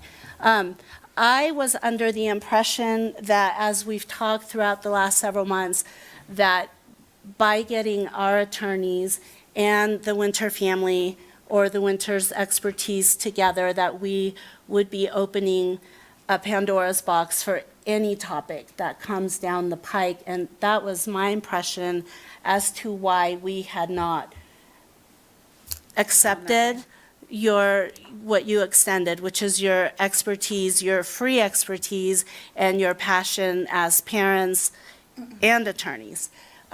If that box is open, or if that door is open now, I too welcome it. I was going to suggest, can we have a meeting where we talk to our attorney and get re-clarification as to why we aren't digging into these suggestions? But if our board is on the same page and are willing to have our attorneys speak and listen to a different venue or point of view, I'm open to that as well, Superintendent Kramer. I just can't express enough how much a lot of us on this board care about this district, so we understand your passion, we understand your frustration. What I didn't sign up for is the frustrating attitudes that we receive and the "you don't care," but I guess I just have to be an adult. But I hope that the students present can look beyond the threats and the culpability that, is being presented, because we do care about you. Again, the district has 13 beliefs that we function under, and you are the very first one. Long story short, I'm open to supporting Trustee Mooney and Nishimori. Thank you. Thank you, Chris. Here's Tim. Wow, this has been a very interesting conversation, and I just wanted to say thank you in particular to our young students who have to go home and do homework and study and get up early and do it all over again tomorrow. So I just can't say thank you enough. Your words were very well chosen. Your arguments were extremely articulate. I especially loved how you put it into the first person. That's very, very powerful for us to be able to say, what would it be like right now to be an 8th grader going into the high school not knowing what I was walking into? That's really, really powerful. I highly suggest you take it beyond us. I highly suggest you take it to Kevin Kiley or to Meredith Hardwick, or we've been contacted by several members of Congress. Right, Kiley and Hardwick, who are paying attention to this, and this needs to go up, up, up. It is not just a Truckee Tahoe thing. NI2A. Yeah, and really this is a pivotal moment, I think, in history where we have never been here before. We have never, ever been put in such a position of legal, ethical, moral, personal, cultural, global conflict right in the middle of all of it. It has so many implications in terms of emissions, safety, your mental health, your sleep quality, your ability to focus on school when you're stressed out about your sport. It hits at every single level, and you all articulated that fantastically. Thank you for anyone who is putting their time into volunteering to help us navigate this. I think our other board members have spoken very eloquently and very clearly that if we're in a new situation, we need to have new tactics. And we can't just continue to operate off of, the Brown Act or all of these arcane systems that keep us from having conversations. We need to absolutely break it down and reconstruct it, because this is affecting the lives of thousands and thousands of children. We're not just talking about one team. We're talking about thousands of children on those buses in the dark. It's not okay. I think that you can hear from us that this has put us in a place where, we've never been here before. This is brand new territory, and it's terrifying. To say that we're not terrified would be an understatement, because we realize the implications of everything we're sitting on right now. We are fully aware of how many people will be affected negatively by what the state is imposing upon us, reluctantly. So let's make some case law. Let's take it to court, let's rewrite it. I'm ready. Yeah, thank you, everyone, for coming. Okay, thank you. Wow. Thank you for letting me bumble through the first time ever having more than 3 minutes. We had to get a few things together, so I appreciate that. And again, as we said, we're uncharted, so I appreciate the, again, following the guidelines and the rules are always a little tough for me, so this was a little step, so thank you very much for that. Thank you, Danielle Nishimori, for suggesting that our legal entities get together. We are bound by what, as Trustee Mooney said, by what our legal tells us. That's all we have, and we're obligated to this. I will say that the most important thing that I would like to make sure we understand here is that we have spun what we have normally done in our meetings to allow for kids to go first, for public to speak, having an item on the agenda so that we can actually interact with you, which is something we haven't done, and we haven't had that. But again, as we move through this and always using you as our guiding light, we hear you and we're trying to work with you. I definitely want to say that we have done different things to address this craziness. Thank goodness right at this point there's no signs like we've had in COVID. We're trying to avoid that. So again, I just want to say we appreciate your all working with us as we navigate. Hurtful that says we're doing nothing and that we are not listening to the community, that we are just sitting up here doing nothing, and that we don't get it. We're all, I mean, I'm an athlete, my kids were athletes, I coach. I get what ski teams do. I get what soccer teams do. I get what mountain bike teams do. It's not all in the classroom, but if I have a great mountain bike session, that kid is a great day in school. So I get it, and I'm not at all ever doubting that our sports are extremely important. Chris Hennessy's mentioned it's not the only thing. We have a whole plethora of things to work on, but our kids are the most important, and so we definitely are going to focus on that. I'm going to say that I hope you realize that we are not sitting back, and you elected us to listen to you, and we are working around the system so we can hear from you. We want you here to talk to us. We want help. There are just guidelines that we don't know. And so if that's the next step, that we can get legal to talk, you have to know that we are doing everything on our level, of board level, that we possibly can. We just don't know the next step up. So please don't, I mean, again, I hate hearing that your guys are just doing nothing and you don't know what's happening, and that we elected you and you're not doing anything. Because we are, and I hope we've got we've had 3 schools this last week that overachievers. They've got distinguished scholars and distinguished schools. Mr. Santos's schools here. We've got great things happening at our schools.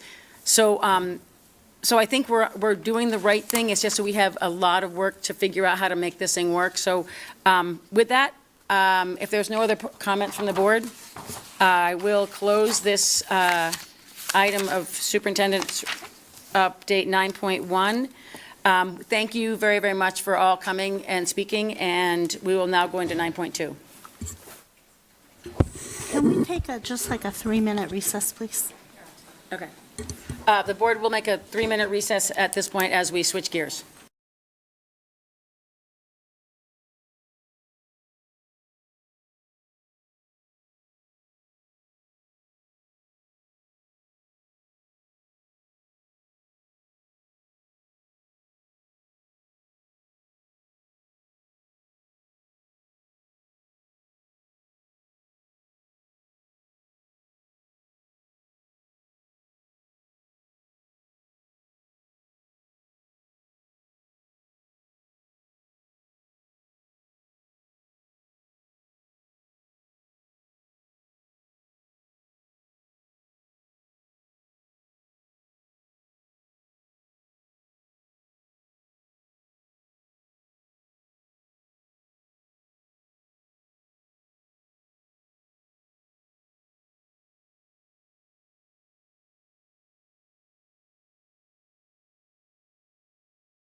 Thank you for returning to the Tahoe Truckee Unified School District Board meeting after our 3-minute agenda break. We are now on 9.2, Superintendent Chief Learning Officer's District Update. Superintendent Kramer. Thank you, President Driller. So first, I just want to thank Excellence in Education Foundation. They're an amazing partner. Each year, they have an award for classified and certificated staff, and they get nominations for these awards from the community. So the nominations are open, and as you will hear, we have incredible staff. You heard it earlier from Principal King, and we're going to recognize some schools tonight. So please help us out and nominate classified and certificated staff members. We're celebrating that last week. We had our 3rd annual PTO and DLAC Summit. And what's great about this is it's a chance for both organizations to collaborate. And something new we tried this year is we had a PTO Fall Summit that was focused on budget and kind of organizational questions that Chief Business Officer Rivera could answer. That was very focused on the procedural things. And then that allowed us in the spring to have more time for collaboration. So it was very successful, and we appreciate our community for all the hours that they put into our schools. And then we're also celebrating and so grateful to our community for Measure AA. Yesterday was our 3rd Oversight Committee meeting for the year, and Alder Creek Middle School presented. The 2 pictures in the middle there are highlighting their robotics that the Measure AA helps fund. We have one more Oversight Committee meeting on April 28th that's scheduled. Public is welcome, and we just really appreciate all that Measure AA does for our schools to provide that well-rounded education. And then this week is Hope Week. It's put on by the Hope Squads, and you can see in the upper right, to get things ready, the North Tahoe High School Hope Squad members went to Tahoe Lake Elementary and worked with their students, telling them about what this week would be like. And then the other picture on the lower left is North Tahoe High School. Both schools did coffee sleeves, doing positive messages that then they're bringing to the coffee houses. And then Drew Peterson came to speak to both Truckee High School, pictured on the lower right, and North Tahoe High School, just talking about the importance of mental health and being an athlete. And the whole week is designed just to help build resilience and how we support and lift each other up. So thank you so much to our counselors, school counselors, and our wellness team for organizing, and of course, our students on Hope Squad. Okay, I'm going to ask our recognized schools to join me up at the podium.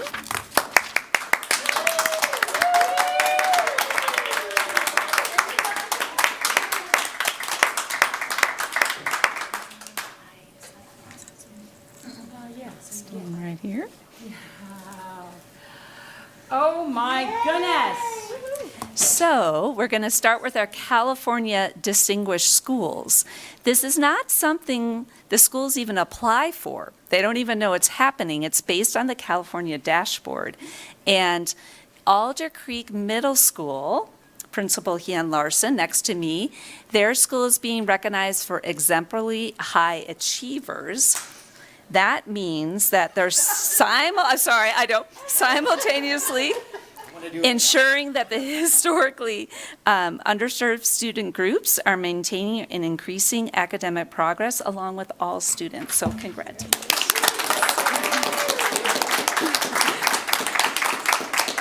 We'll have you do the receiving line in just a moment. Okay. And then another California Distinguished School this year is North Tahoe High School, Principal Joanna Mitchell. This is a new category, and it's called Beacon of Opportunity.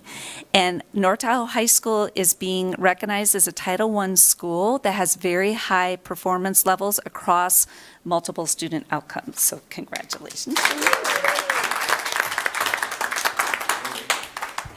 And then Model Continuation High School. So Principal Santos led his team. This is actually a very rigorous application process, site visits and interviews. And this is a well-deserved validation of the tireless work of this staff and all the staff. So congratulations. So board, if you would like to come stand here, and we have some flowers for you guys. And this is really amazing recognition for these schools.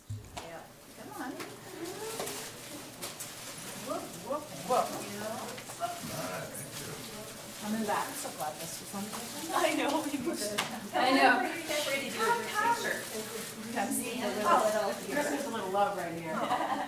Congratulations. We're going to do some work. There we go. No surprise.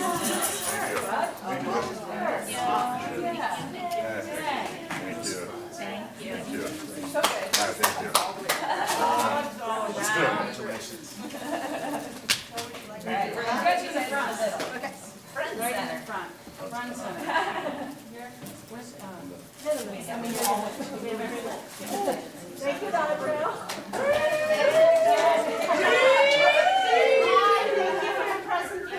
Okay. 1, 2, 3. One more. Got it. Okay, then one. Did you get your speaker? Not yet. Okay.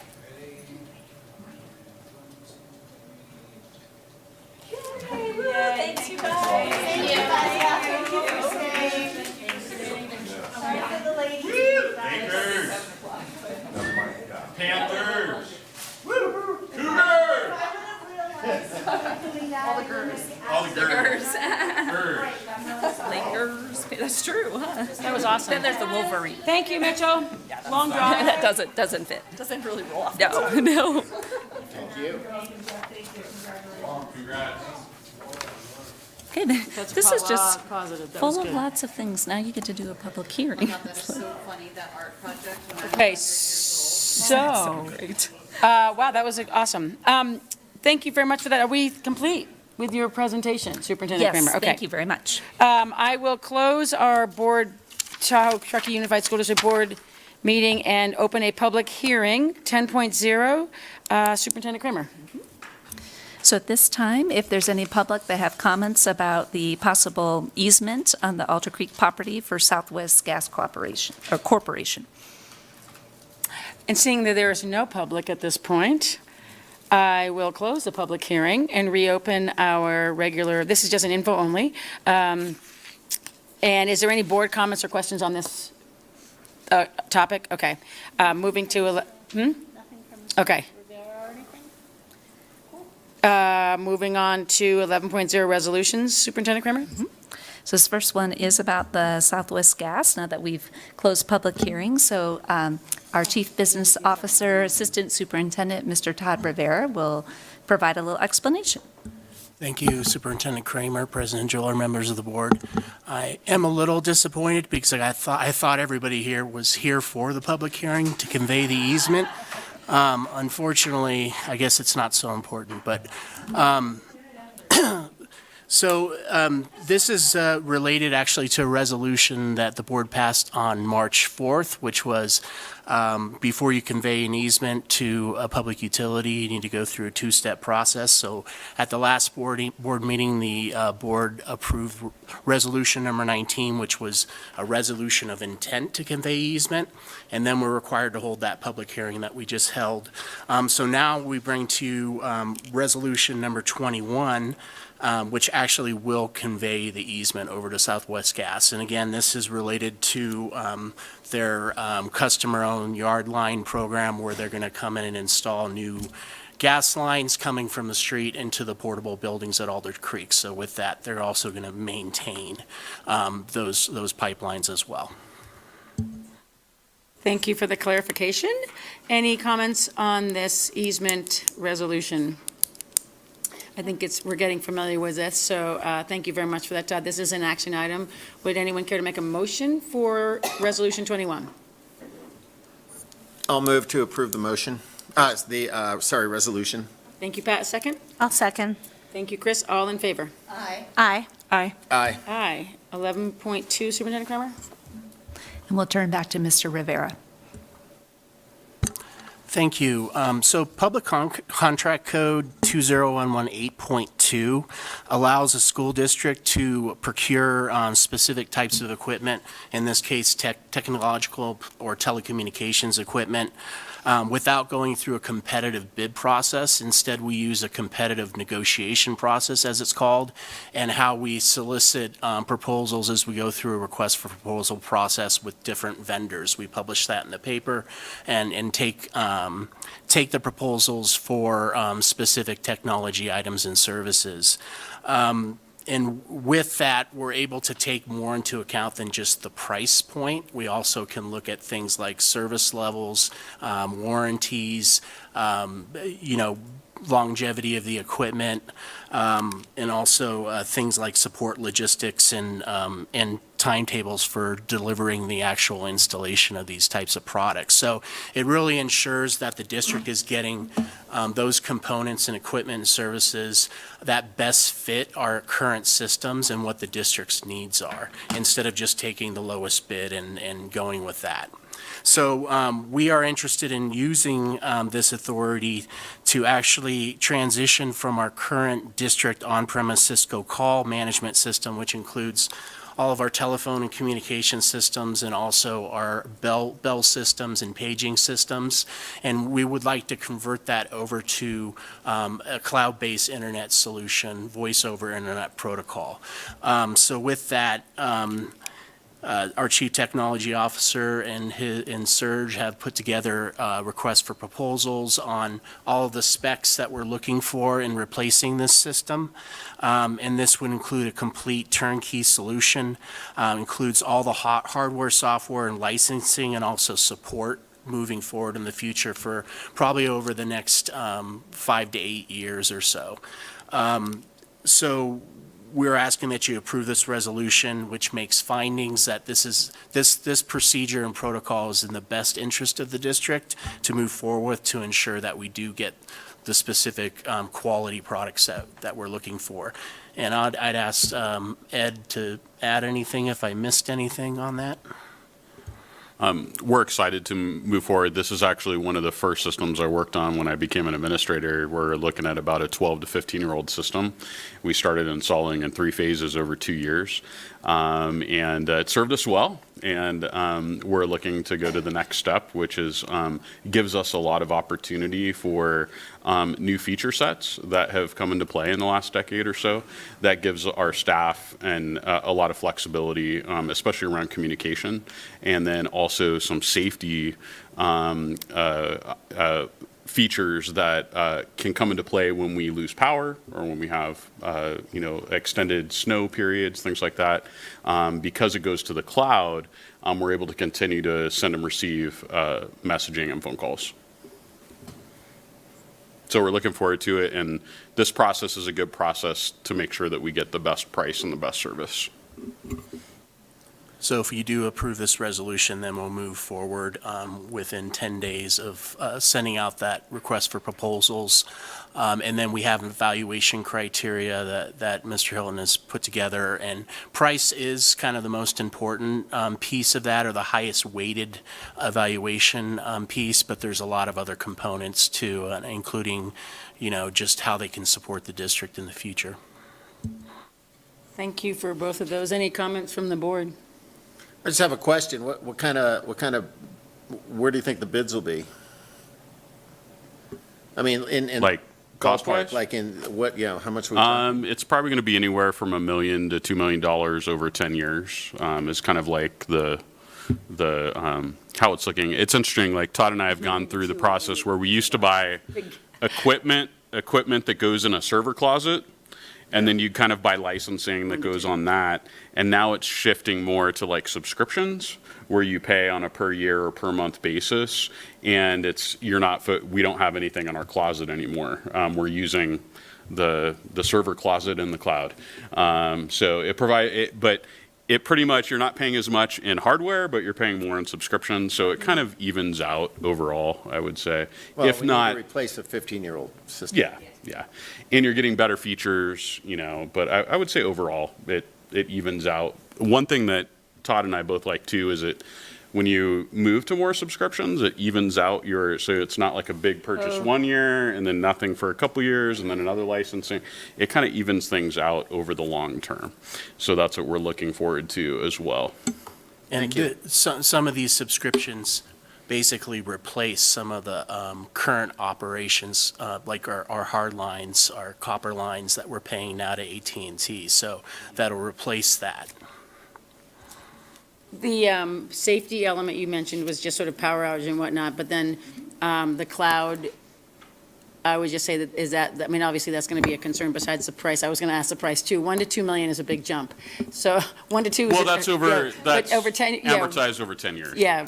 So hopefully we'll just go Roughly. 1.5. There's some I would say first year costs, maybe a couple $100,000 and then some hardware, new phones on the desks, that kind of things. And then it goes more into like a long-term subscription cost. But we'll let you know when we get those RFPs and we'll be bringing that approval to the board. And so this resolution just now is allowing you to put it out for bid. And then Correct. I guess the questions that we had were just the price and the safety, not only if it I'm goes. just ballparking too, so Oh, no, I totally please get don't it. take But me I to guess the just in bank. terms of where we are on this side, but, and then just the safety of having it in the cloud, obviously that's just It's more, out there, I but- would say it's redundancy. Yeah. So right now, if the power goes out, we have about 45 minutes before all of our communications and bells and PAs go down. Yeah. One thing that's nice is that, like, let's say the power goes out at Glenshire Elementary, if the administrator has the app on their phone, it can't ring through to the school site, it'll ring through to the app on the phone if the cell towers are still up. So it gives some other opportunities for calls to come in even when the power's out. Awesome. That applies to site safety, right? If the That's correct. internet goes out, there's still a way for the site to let you know there's an emergency. Absolutely. Yeah. Again, it's redundant backups. I mean, the unfortunate thing is we have two school sites that get terrible cell service. So North Tahoe and Alder Creek. So we still, and our radios that the buses have don't necessarily go up and over the summit. Yep. So Repeaters. we have to have triple redundancy in a lot of ways just because of our geography. That goes back to almost everything we're discussing this evening is why and how things operate here in Tahoe. Pat? Are the phones at the different sites right now, they're currently hardwired, right? Or They are. It is still considered voice over IP. So it was still, when we put them in 15 years ago, it was the next generation product. We moved from copper lines to voice over IP. So they travel over the internet, but they're traveling over the internet to our closet at Truckee High. They're not traveling over the internet to our cloud and whoever it'll be. The types of carriers are Zoom, WebEx, Ring Central. These are the types of folks that'll bid on these projects. Wow. Okay. Yeah. I had no idea. Yeah. So it is a wire, but it's over the internet. Yeah. Thank you. Any more comments or questions? I'm happy to take you on a tour sometime of the closets. When they're empty. Would anyone care to make a motion for Resolution 22, please? I'll make a motion to approve Resolution 22. Is there a second? Second. Thank you, Pat. All in favor? Aye. Aye. Aye. Aye. Thank you very much. Moving on to 12.0, Business Services. A is Fiscal Services. Superintendent Kramer. And back to Mr. Rivera. Thank you. So tonight I'm pleased to present our second interim report for the 2025-26 fiscal year. And I'd again like to thank our fiscal services team, particularly Patricia Kowalski, our Director of Fiscal Services, for doing all the background work on this, because it's hard when you're trying to do your regular day-to-day job and you have these interim reports that take a lot of time to put together. So just an overview of what this covers. So we had brought first interim to you in December, which covered any budgetary changes that had occurred through October 31st from the original budget adoption. And now we're bringing kind of a revision to you, which covers the period through January 31st, 2026. So I'll be just highlighting some of the major changes that have to revenue and expenditures that have occurred since we adopted the budget, but also kind of that difference between the last report that you saw at first interim and the second interim report today. We also are required to do a multi-year projection for at least 2 years out, and I'm pleased to say that we should be getting a positive certification. There's nothing to indicate that there's any fiscal or financial stress in the district over the next 2 years. So just an outline of the process here. We're at the second interim report. The next time we bring a report to you, it's going to be our new budget for 26-27, and that will also include our estimated actuals, kind of our last best guess for the 25-26 fiscal year, and that'll be presenting to you in June. We'll have both a public hearing and then the adoption later in June.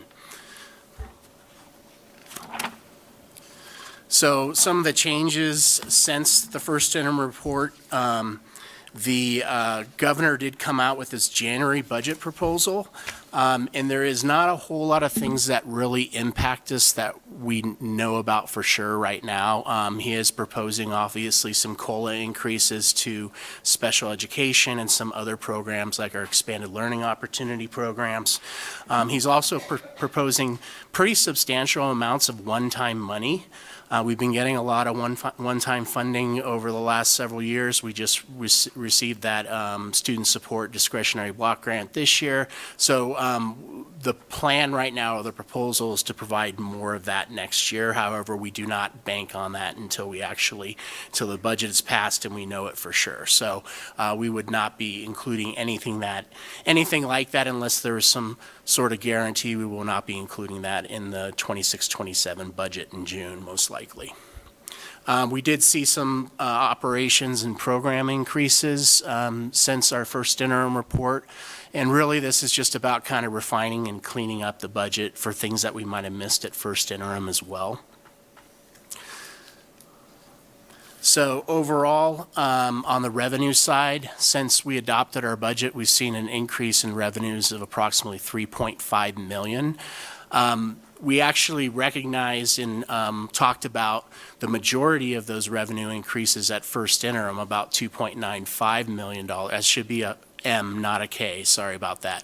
About $2.95 million.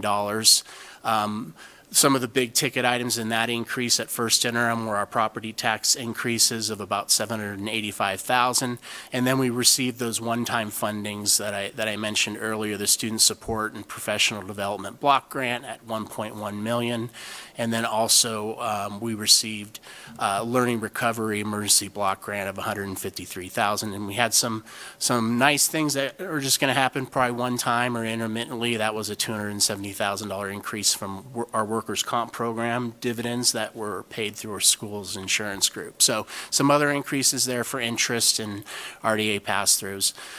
At second interim, we saw some additional increases to our revenue, so about a little over $500,000 in additional increases. We did see an increase to our expanded learning opportunity program. That's our after-school program of about $67,000. We also received our sustainability manager had applied for, if you've heard anything at the federal level about the Inflation Reduction Act, where it was offering tax credits to companies that did energy efficiency projects. They extended that over to public agency as well to get reimbursements for past projects.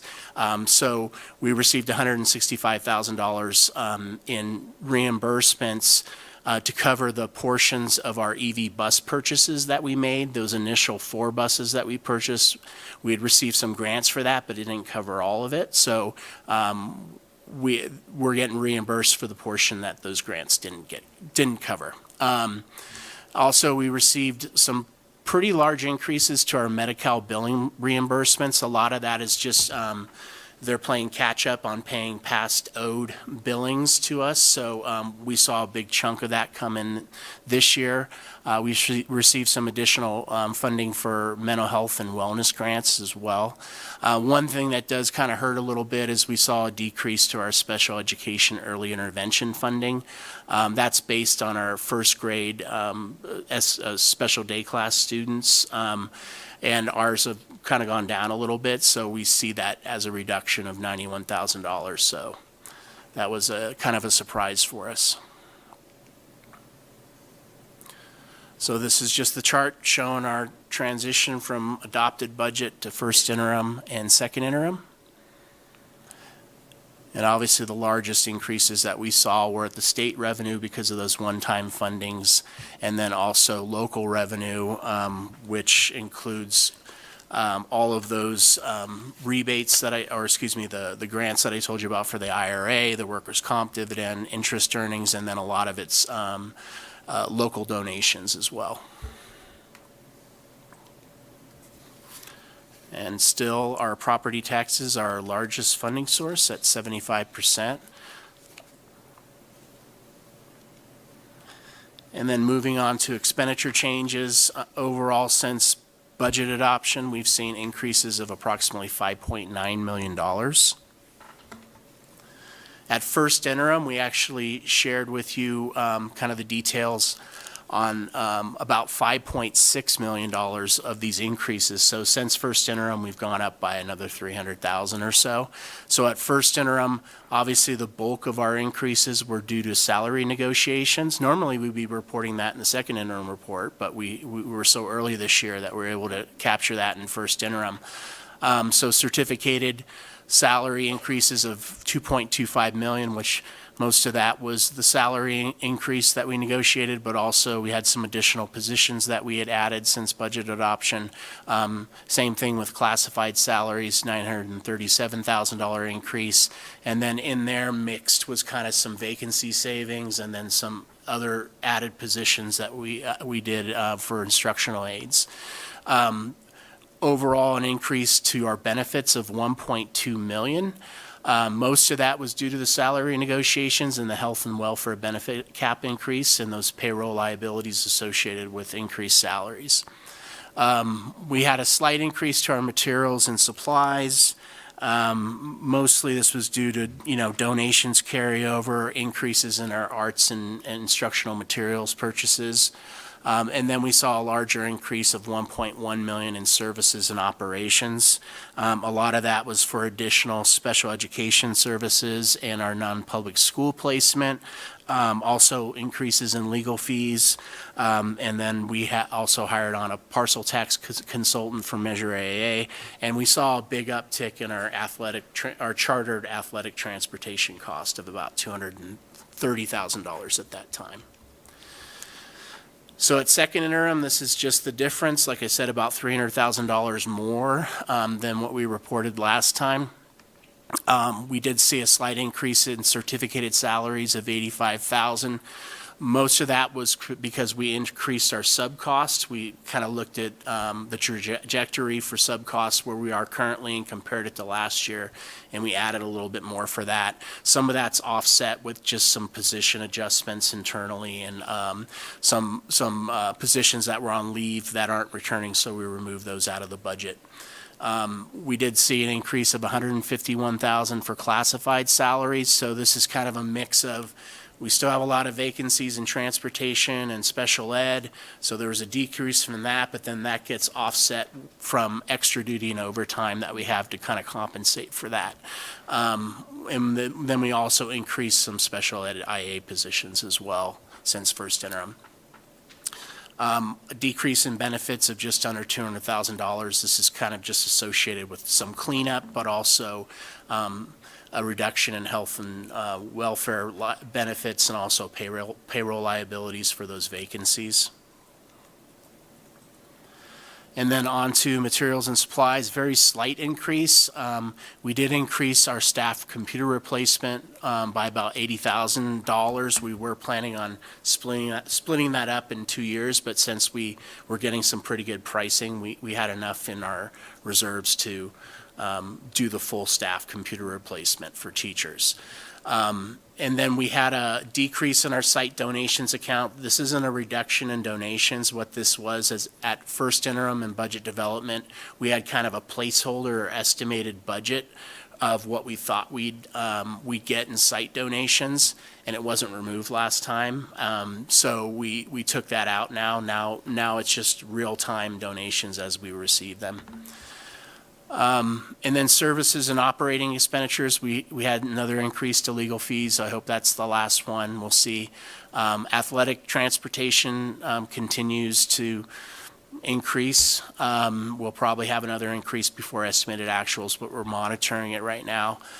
Slight increase in phone services, and then another increase for special education services. And a lot of that has to do with our contracts for ASL interpreters. And then we did have to increase our food service contribution, about $88,000. Most of that is attributed to food costs. They continue to escalate. We're looking for solutions now on how we might be able to reduce that for the rest of the year so that we don't have to increase that much more. So again, snapshot of where we were the last reporting and where we are at now. Any questions on expenditures? Okay. So looking at our fund balance and where our reserve holds, since budget development, we've had a decrease of about $2.15 million. That was to be expected. That was before we negotiated, and we knew that a lot of that was going to go away. We did have a slight increase since our first interim report to our reserve of about $19,000. So right now our reserve stands at just under $14.5 million. And that represents about a 13.26 reserve. And that just shows you, again, the snapshot and the different fund balances we have. We have an unrestricted reserve that are called assigned balances of about just under 1.2 million, and that's for our tech reserves for computer replacement, bus replacement, and our instructional materials.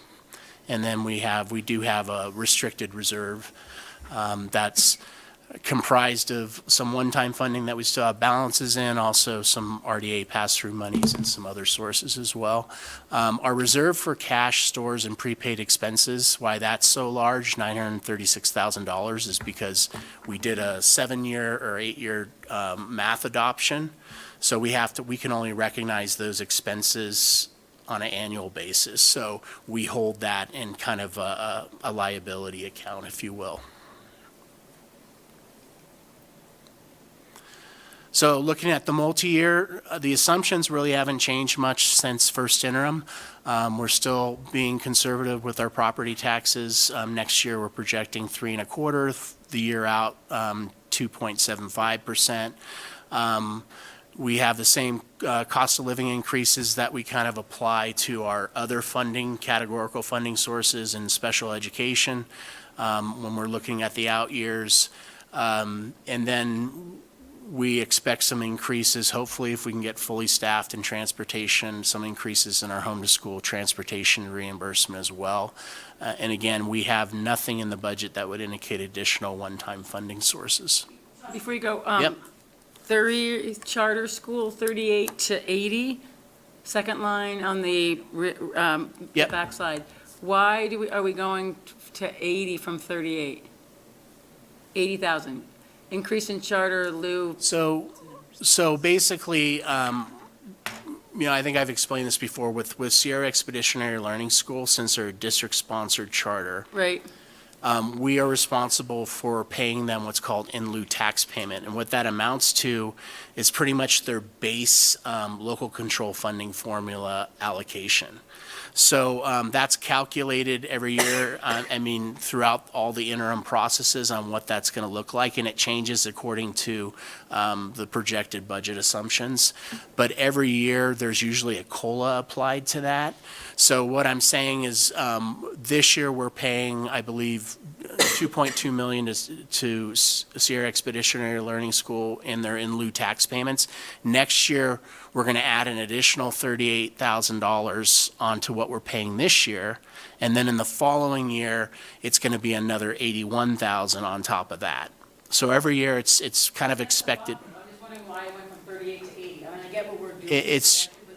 It's based on whatever COLA assumptions, cost of living assumptions are built into the current LCFF model. So it's just taking what the state gives us.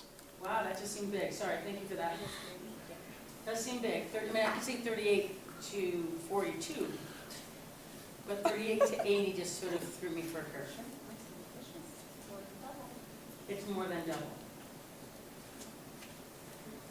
Okay, so on the expenditure side, kind of the similar assumptions you've seen before. Our CalSTRS rates are still remaining steady. We do expect some changes to our CalPERS. Right now, CalPERS is actually going down a little bit from what was previously projected, so we definitely welcome that change. So we're not going to see a whole lot of huge cost increases if this maintains related to CalPERS contributions.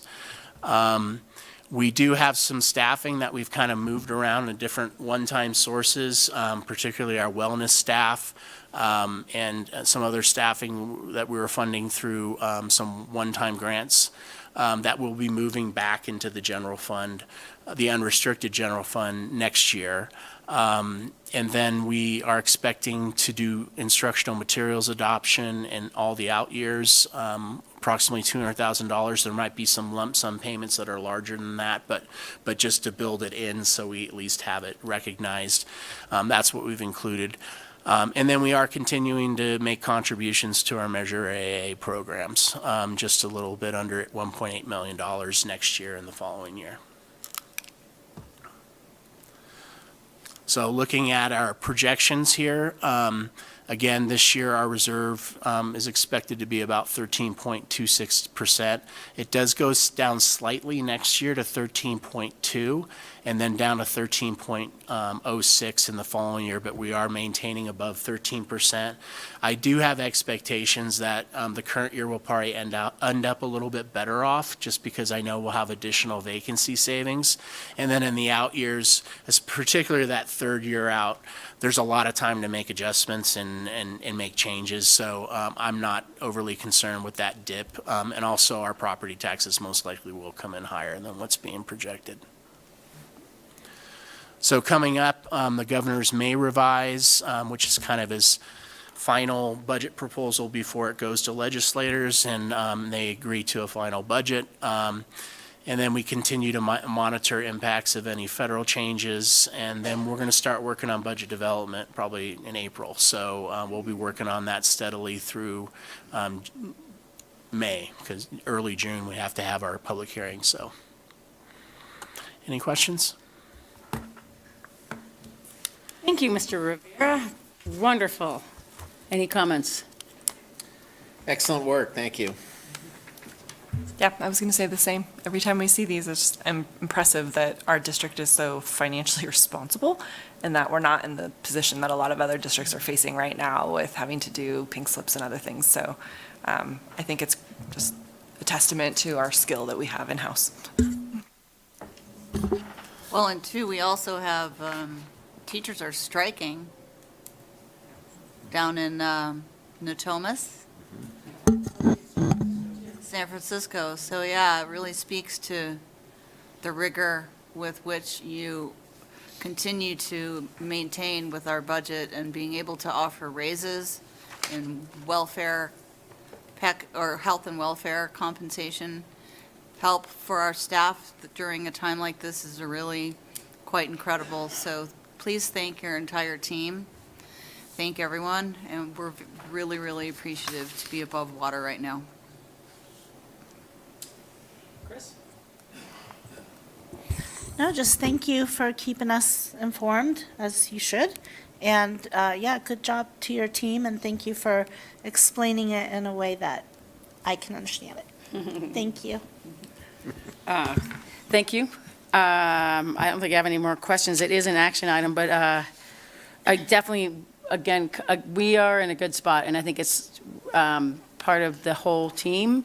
As much as we had a rough start in the beginning of our meeting, it was this, I mean, again, it resonates why we are doing what we're doing, and we are doing a good job. When you have schools that have great reports, and then we have a budget that actually sustains all of this, I think we're doing a good job. With that, would anyone care to make a motion to approve 25-26? I will make a motion to approve the 25-26 second interim report. Thank you, Danielle. Second? I'll second. Thank you, Chris. All in favor? Aye. Aye. Aye. Aye. Thank you, Todd. Moving to 13.0, donation, Superintendent Kramer. For this item, we'll turn to our Assistant Superintendent of Educational Services, Mrs. Shawn Roderick. Thank you, Superintendent Kramer. Good evening, President Driller, Board of Trustees, and community. For your consideration this evening, the Truckee Optimist Club is generously providing a $2,000 donation to support the Alder Creek Middle School's AVIT program. As an elective, AVIT functions as a comprehensive framework designed to close the opportunity gap by equipping students with the specific collegiate soft skills and rigorous academic habits required for long-term success. The program specifically empowers students to navigate the path to higher education. Alder Creek uses AVIT to transform quiet potential into proven college readiness, ensuring that a student's background never dictates their destination. As the staff's recommendation, the Board of Trustees accepts this generous donation from the Truckee Optimist Club. Thank you. As always, any comments from the board? We so appreciate the Truckee Optimist Club and their continual support. Would anyone care to make a motion? With much appreciation, I'd make a motion to accept the donation from Truckee Optimist Club for Alder Creek Middle School's AVID program. I'll second. Thank you, Kirsten. All in favor, excuse me. Aye. Aye. We do, so it's, yeah, awesome for that one. Moving on to grant, 14.0, Superintendent Kramer. Mrs. Roderick? Thank you. The Optimist International of Truckee generously donated $1,700 to the ACMS Latinas Unidas Club. This grant will support an end-of-the-year college exploration field trip. The club aims to empower middle school students by fostering confidence and a positive self-awareness, while encouraging them to pursue higher education. This grant will cover the cost of transportation and activities during the college visits. It is the staff's recommendation the Board of Trustees accepts this generous grant from the Optimist International of Truckee. Thank you, Ms. Roderick. Any comments from the board? I will also make a huge shout out to our Optimist Club of Truckee for always sort of supplying for the little things that we don't think about, but having that taken care of your bus route makes it all work. So with that, I'll make a motion to approve the grant from the Optimist International of Truckee for Alder Creek Middle School Latinas Unidas Club. Is there a second? I'll second. Thank you, Chris. All in favor? Aye. Aye. Aye. Aye. 14.2, Superintendent Kramer. And for this item, we'll turn to our Executive Director of Student Services, Dr. Anna Marie Cohen. Thank you, Superintendent Kramer, Board of Trustees, community. Cindy Maciel, Coordinator of Early Learning Programs, has applied for and received a grant in the amount of $1,448 from the Optimist International of Truckee to support early learning end-of-year field trip to the Sacramento Zoo.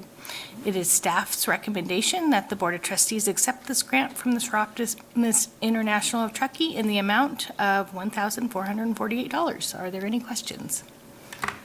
Thank you. Any comments or questions? I do want to say that I might have to become a member of the Optimist International of Truckee. They seem to do a lot for us. With that, anyone interested in making a motion for 14.2? I'll make a motion, but I was gonna, Oh. I thought you were going to say that you needed to go on the field trip. Oh, I can go on With the that. littles, per usual. I will gladly, and again with much appreciation, accept the grant from Sir Optimist International of Truckee, Donner, for this STEP program. Thank you, Kirsten. All in favor? Aye. Aye. Aye. Aye. Thank you. Moving to 15.0, Student Services. Yes, and we're very excited to have Dr. Cohen give an update on the safety and wellness solutions. I know this was a request from the board earlier in the year, so we're very excited, Dr. Cohen. Okay. Thank you, Superintendent Kramer. This evening, I'm going to review the safety platforms TTUSD uses to monitor student safety. Specifically, Stop It and Securely Aware are tools to support our safety initiatives. So we have two distinct alert systems in place, Securely Aware and Stop It. Each has a specific function allowing us to monitor safety and flag potential issues, including misconduct, potential self-harm, violence, and inappropriate material or content. Crucially, both platforms can function as anonymous reporting tools, removing barriers for students who might otherwise be afraid to come forward. They also serve as a bridge to resources, providing a direct link to immediate support and access to school resources and community resources if needed. Despite their differences, both systems share the primary goal, preventing harm. They are designed to address high-priority issues such as bullying, school violence, self-harm, inappropriate behavior. The Stop It app rolled out 1 year ago and distinctly provides anonymous reporting options and access to immediate support, including a crisis text line and access to immediate wellness checks 24 hours per day. Administration is notified via email throughout the day, including nights, weekends, and holidays. Here's an example of what the notification looks like on the administrative side. When a report is submitted, administration receives an alert like this one, prompting us to log into the system immediately. Once we're notified, our process is to dive into the system to review the specific details of the report, and this ensures we understand the context and severity of the situation. From here, we can take appropriate next steps to respond, whether that means intervening directly, contacting parents, or involving other support resources. The Stop It dashboard provides data and reports we can utilize for a variety of purposes. We have an overview of the number of times Stop It has been activated over the past year. As you can see, the app, which has been pushed out to every district Chromebook, has been utilized 375 times, and the website has been activated 37 times. The dashboard provides reports on the number and types of incidents being reported. So this slide gives you a snapshot of the incidents that are currently being reported. It helps visualize what is happening on the ground. We can view incidents by day, week, month, year, and by type. Here you can see all of the incidents reported for the year. There are not a significant number of reports. If students use this reporting method, we are able to quickly respond at the school site, and if we have especially if we have specific details, for example, if a student reports bullying.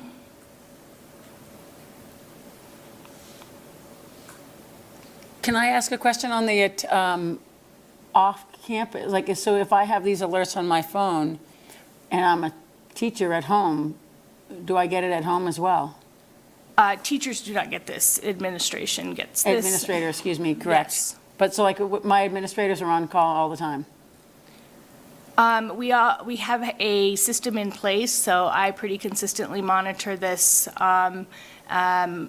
Mr. Ed Hilton also is monitoring, and we'll make decisions on if we need to contact school administrators or if we need to follow up with community law enforcement or support services. So my question is, then you're on call with this? Somebody is on call, yes. Okay.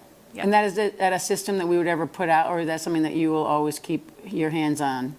I'm just thinking that's a lot to be doing at night when you're trying to whatever. But so I guess my question would be, is there a way to put that into a system that would then alert?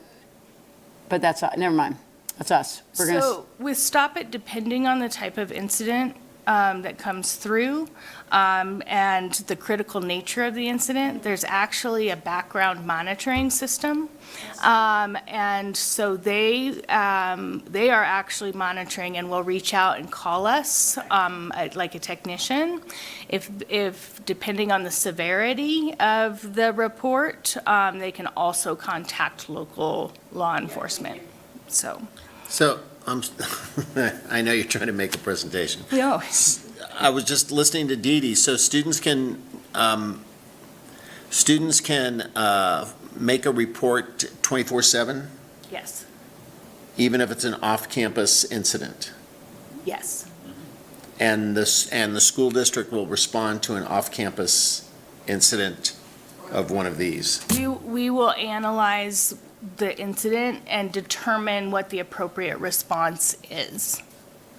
So it may not be necessarily that the school district has to respond, because that's what I'm saying, are we now all of a sudden on 24/7 during the holidays? But then that would happen that if it's discussed that it isn't a school issue or a campus issue, then it would go. But if it warrants a response, we would contact law enforcement. So, yeah, Thank you. yes. And then to clarify, we also do follow up with students on incidents that occur off campus as well. So depending on the type of incident. Can I throw one more question? Yes. Of these 370-something incidences from last school year, I take it? I wanted to show you how many times it had been activated over the course of the 1 year that we had had it rolled out. So that says September, so September to today, or to March 11th. It was March to March. Oh, okay. I missed And- that. Okay, March to March. And we have responded in one way or another to all of these. Yes. And how many did we discover were fake? Well, I'll You getting to that? show you right Okay, here. go ahead, go Here's ahead. actually a good example. So we are able to gather site-level data by type and incident. And here's two examples. Not every report requires follow-up, and as you can see, we did have a request for chocolate milk. So, we look into every incident and to determine what is the appropriate response. Some incidences do not warrant a response, but we'll make note of that. What about reported incidences that were false and intended to accuse someone of a false, anything like that come up? We follow up on those incidents as well and investigate that to determine if there's any validity to the reports. But it happens? It can happen, yes. I would, not frequently, but it can happen. Okay. So. So the analytics dashboards allows us to quickly view how many incidents were reported, opened, and closed. We have very few. Our numbers are fairly low. Incidents are assigned to staff at the site level. They're investigated, followed up on, and actions can be taken and then documented, and the incident closed. And depending on the type of incident, it can warrant referrals to counseling or supports being in place or student monitoring being put in place if necessary.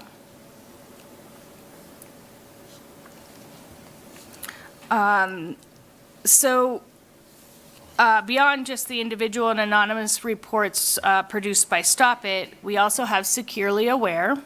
It provides comprehensive analytics and is a powerful tool that provides information about student activity on district-issued devices or devices connected to the district network. We can run reports to analyze both the volume and specific types of incidents, allowing us to identify, trends over time. We're also able to identify words, phrases, and searches that are concerning and require immediate follow-up.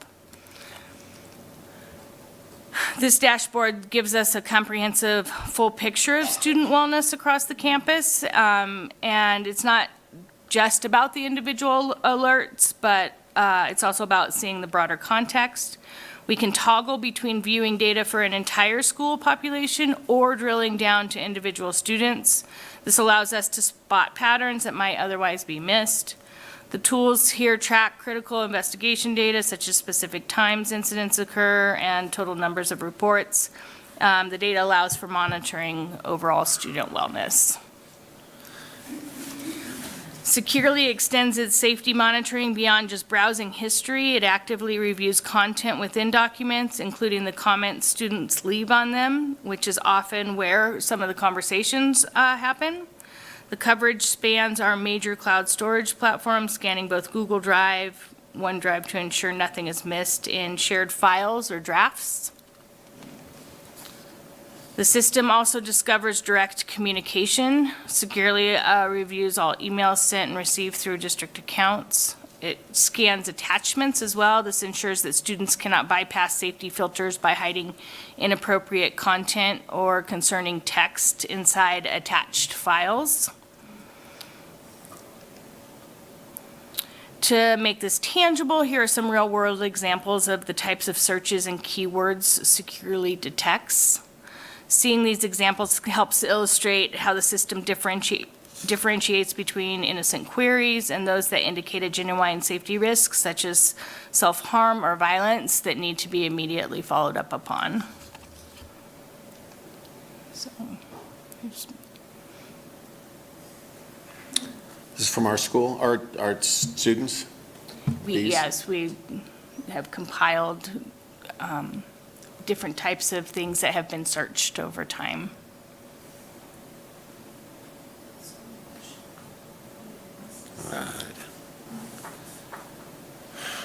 So that's like one student, student 1, student 2, and student 3? Those are all coming from the same individual? Yeah, they could, in different searches that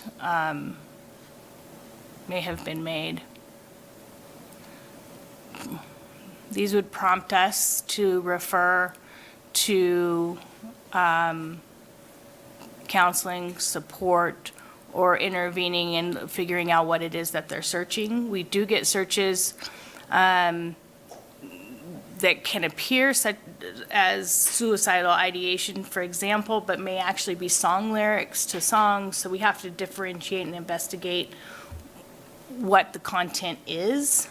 And then admin and counselors follow up at the school site level. So just to clarify, these 3 examples you have on the screen are actual TTUSD searches or students? Yes. Okay. And when these come in, they come in through Stop It? Then securely decipher. So they come in through Securely? Securely Aware. Okay, Yes, and it because flags us.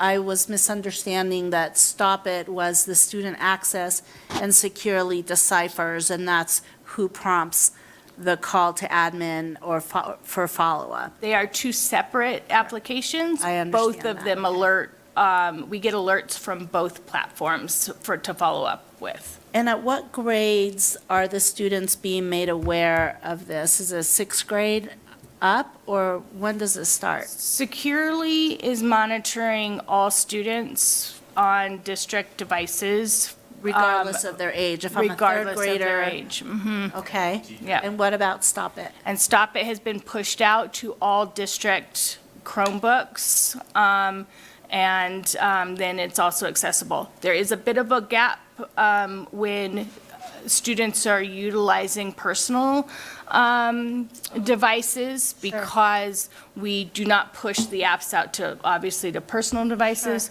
However, if they are utilizing personal devices on the TTUSD network and searching inappropriate things or sharing documents, it will catch that through Securely Aware.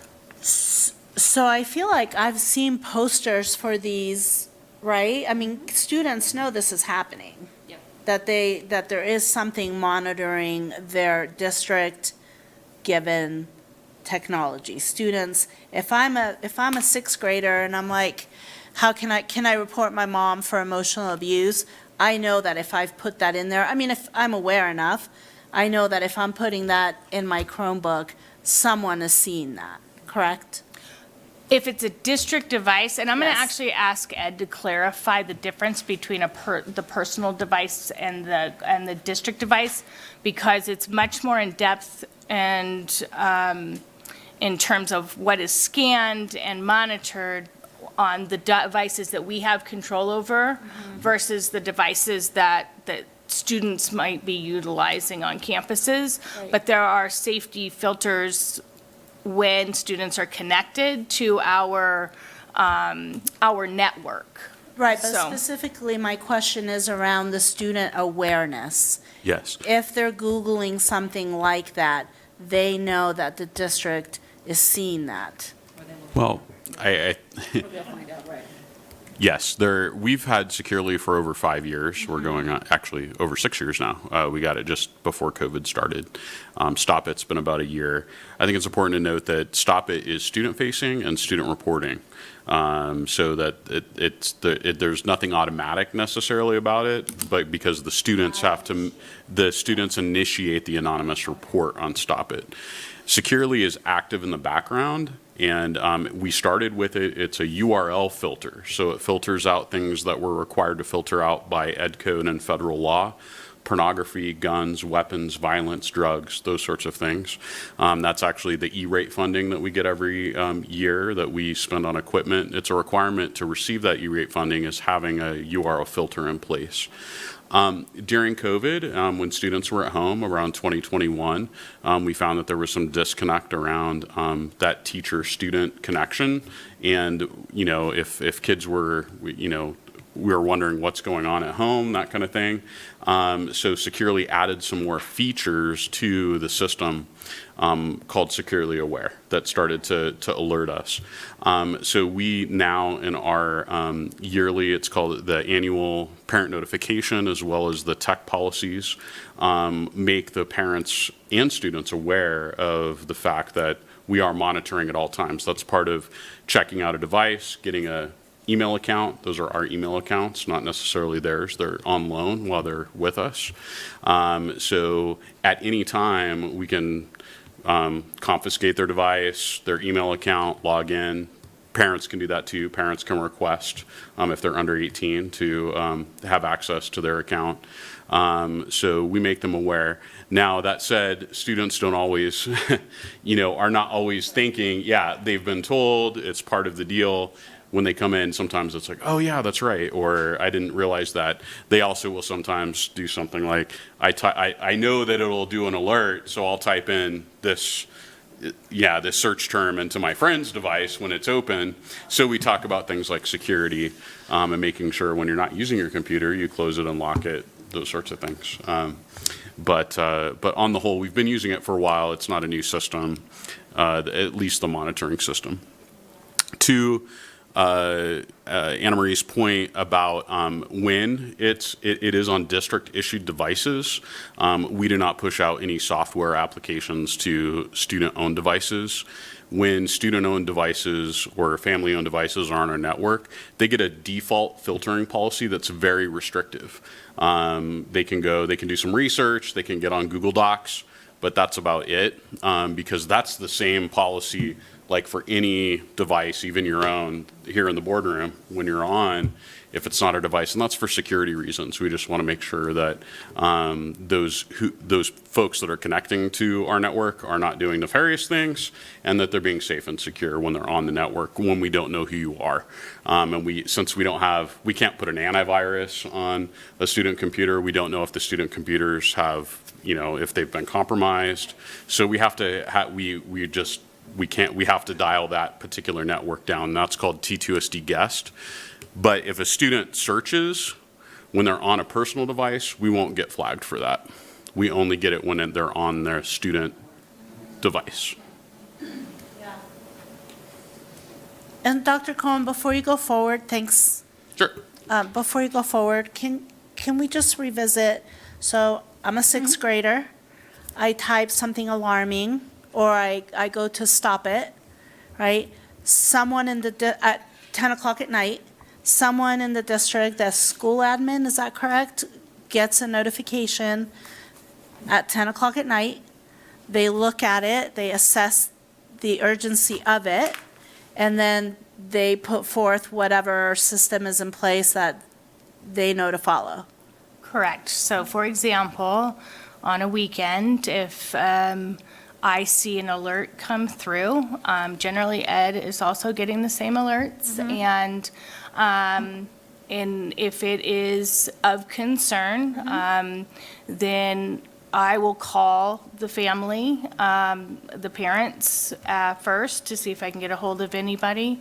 Up to this point, we have been able to respond from within the district to ensure that students are safe, parents have eyes on students, and let them know what the content was and if there needs to be follow-up.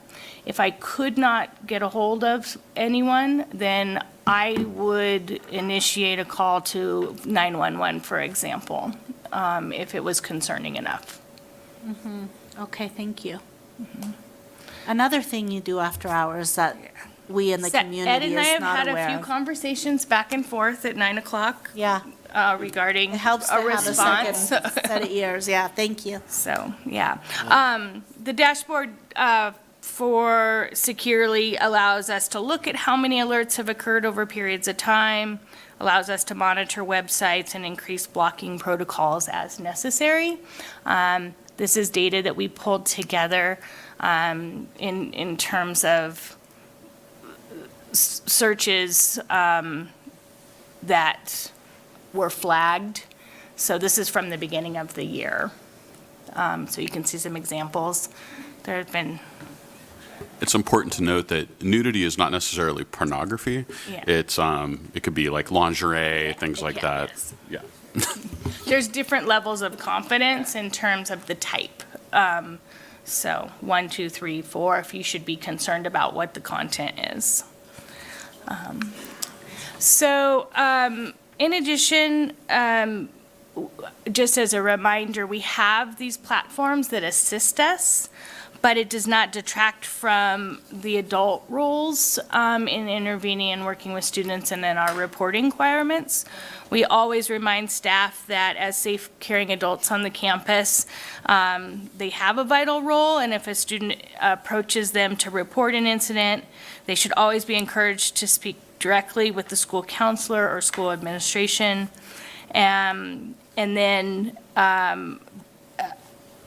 that way a response can be formulated. We do let students know if they report something, and we are mandated reporters.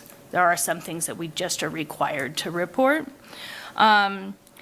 Stop It is the student system that provides an anonymous reporting option. With Securely Aware, we are able to identify the students who are doing the searches, and so by email or by name. That concludes an overview of the safety platforms. Do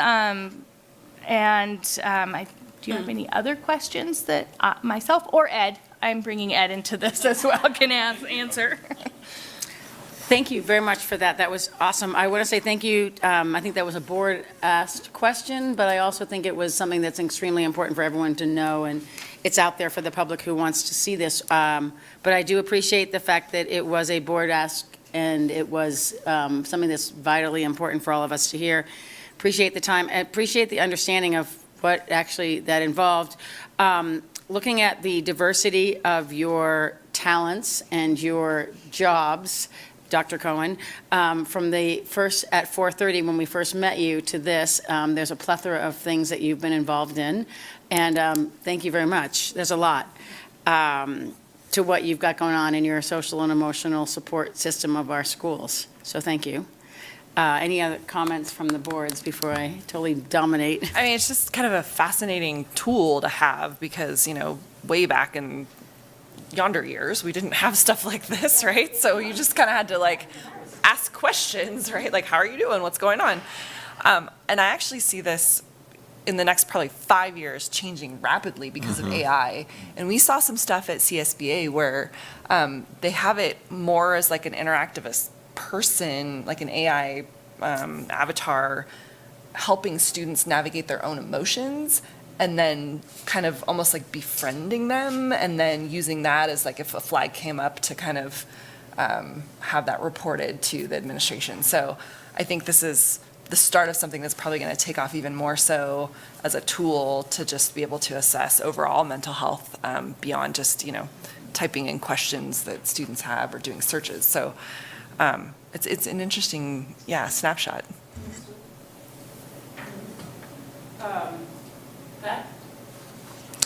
I think it's fascinating. Now, when I saw the 3 student examples, first of all, it's heartbreaking, and but secondly, it's like how great is that we have something that can monitor those kinds of feelings, those kinds of things, and perhaps head off a disaster in the future. It feels very Big Brotherly, but Big Brother can be a good Big Brother too. I don't know, but yeah, and I agree with Danielle that it seems like this is just the start of where it's going to go, the application of AI to something like this. I'm not so sure I want Fletcher talking to an avatar when he's having emotional issues, but I don't know. I don't know. I guess we'll see. Awesome. Anything else, ladies? I too have a lot of feelings. I'm glad this is in place. I'm okay with being Big Brotherly if it's for students under our, watch and minors, and to open the door to communicating with parents. I know this is a bigger conversation. I'm just wondering when we call the families, like, is every family safe to call? That's a bigger conversation, and I'm aware of that. I am constantly in awe of our teachers and of your capacity after hours, on your own time. I'm just so appreciative. I had zero idea that, just like how we have the Weather Watch team and just thank you so much. I had zero idea. So thank you for overseeing this on your own time, and because that's a lot to take on. Thank you. That was an info only. That was a lot of info only. Thank goodness. But no, I really appreciate that. And how lucky we are that we have all of this stuff in place. And that's amazing. Moving to 16.0. Superintendent Kramer, is there anything that needs to be pulled from cabinet from the consent? Nothing from staff. And board, anything that you disagreed with on consent? I will then ask for a motion to approve the consent as presented. I'll make a motion to approve the consent agenda as presented. Thank you, Chris. In a second? I'll second. Thank you. All in favor? Aye. Aye. Aye. Aye. Moving to 18.0, calendar, personnel. And so for this item, we will turn to our Executive Director of Human Resources, Mr. Mike Shepard. Thank you, Superintendent Kramer, President Driller, members of the board. As we begin embarking upon the task of creating the 27-28 instructional calendar, we're seeking some guidance from you tonight that will inform the committee's work in moving forward. And so just as a reminder, 3 years ago, the community, through dialogue and committee, in your direction, it was determined to go from 5 snow days to makeup days to 7. So since then, and we also told the community that we would revisit after 2 years of data. And so with that, just a brief history, in 23-24, we had 4 snow days. In 24-25, 5 snow days. And this year, to date, we've had 3, not expecting to have more, but who knows. So with that, we also noticed last year not a significant increase in absences during the traditional ski skate week. This year, of course, that we don't have data because we had 3 snow days, during that week. However, we had not an abnormally high independent study request packets district-wide, but we did have a few. I believe there were 190 in total. 140, thank you. Thank you, Superintendent Kramer.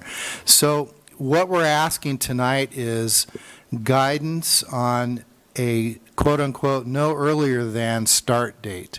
Traditionally, the student first day of student instruction is in the last week of August, and many staff start returning the week prior. So, for example, you might tell us the first student day will not start any earlier than the fourth week of August. Or you may give us direction to back it up, because there, as you know, there's a lot of opinions on, do we have ski skate, do we not? Do we start earlier in August, do we not? Depending on the interest group, you're going to get different opinions. And then also we're asking for your decision on inclement weather provisions.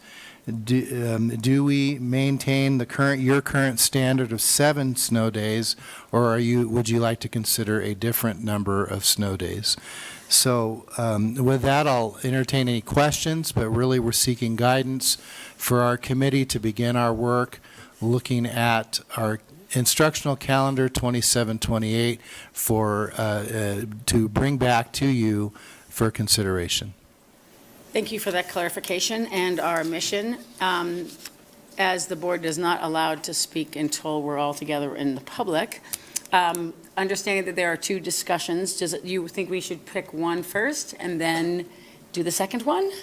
So if you're thinking that the number 1 earliest instructional start date, are we comfortable with the 4th week of August, and that at this point it's August 26th, which is the Wednesday, we go to school Wednesday, Thursday, Friday, come back on Tuesday, correct? Monday is the holiday? Yes, and there may be slight variances year to year based on holidays and when they fall, And yes. so I guess you're asking us if it's best to do the Wednesday of the last week of August, or is that more appropriate to ask that way? I mean, I think the 4th week of August was sort of a threshold, depending on, and they'll work on the days in the Yeah. subcommittee. Okay, and 4th week, and no earlier and no later? I So the think 4th week? 26th, yeah. I Okay, think we've always heard, the later the better, because that's when we meaning local families, can enjoy Tahoe. There also have been comments about, can't we start school after Labor Day? And I think we were able to do that a few years back. Just depends on Labor Day. Right, Labor Day is late exactly, this year. yeah. Late this year. I'm more apt to listen to board members that have children currently in school. I mean, I think based on participating in the calendar committee last time, that last week of August worked for so many different factors, like sports, family vacations, weather, like a bunch of stuff that was discussed. So I feel like that's in alignment with what the calendar committee last time talked about. okay, so, I mean, we're not going to be, as far as sports go, we're not going to be in alignment with any of our competitors really in the NI2A, because they all start so much earlier. I mean, we would have to move 3 weeks up if we wanted to align with them. And I know a number of sports, football in particular, that, complain that, they've got to be practicing before school's even in session. But I don't know, I agree with Chris that the students that live up here never really get to enjoy Tahoe because of the crowds, and this is the time when it's quiet. And so, my opinion in that regard is later is better. We can't start after Labor Day because it's late this year. It's 2 weeks after our proposed opening day. But I would not be opposed to starting September 2nd, or sorry, not September, August 31st. Yeah, and then it all shakes out with the teachers because they know their testing schedules, in the committee. So, yeah, I'm saying the later the better. so the last week of August is kind of the, Then they can figure it out. It's just my suggestion. okay, It's a change from, Earlier than the last week in August.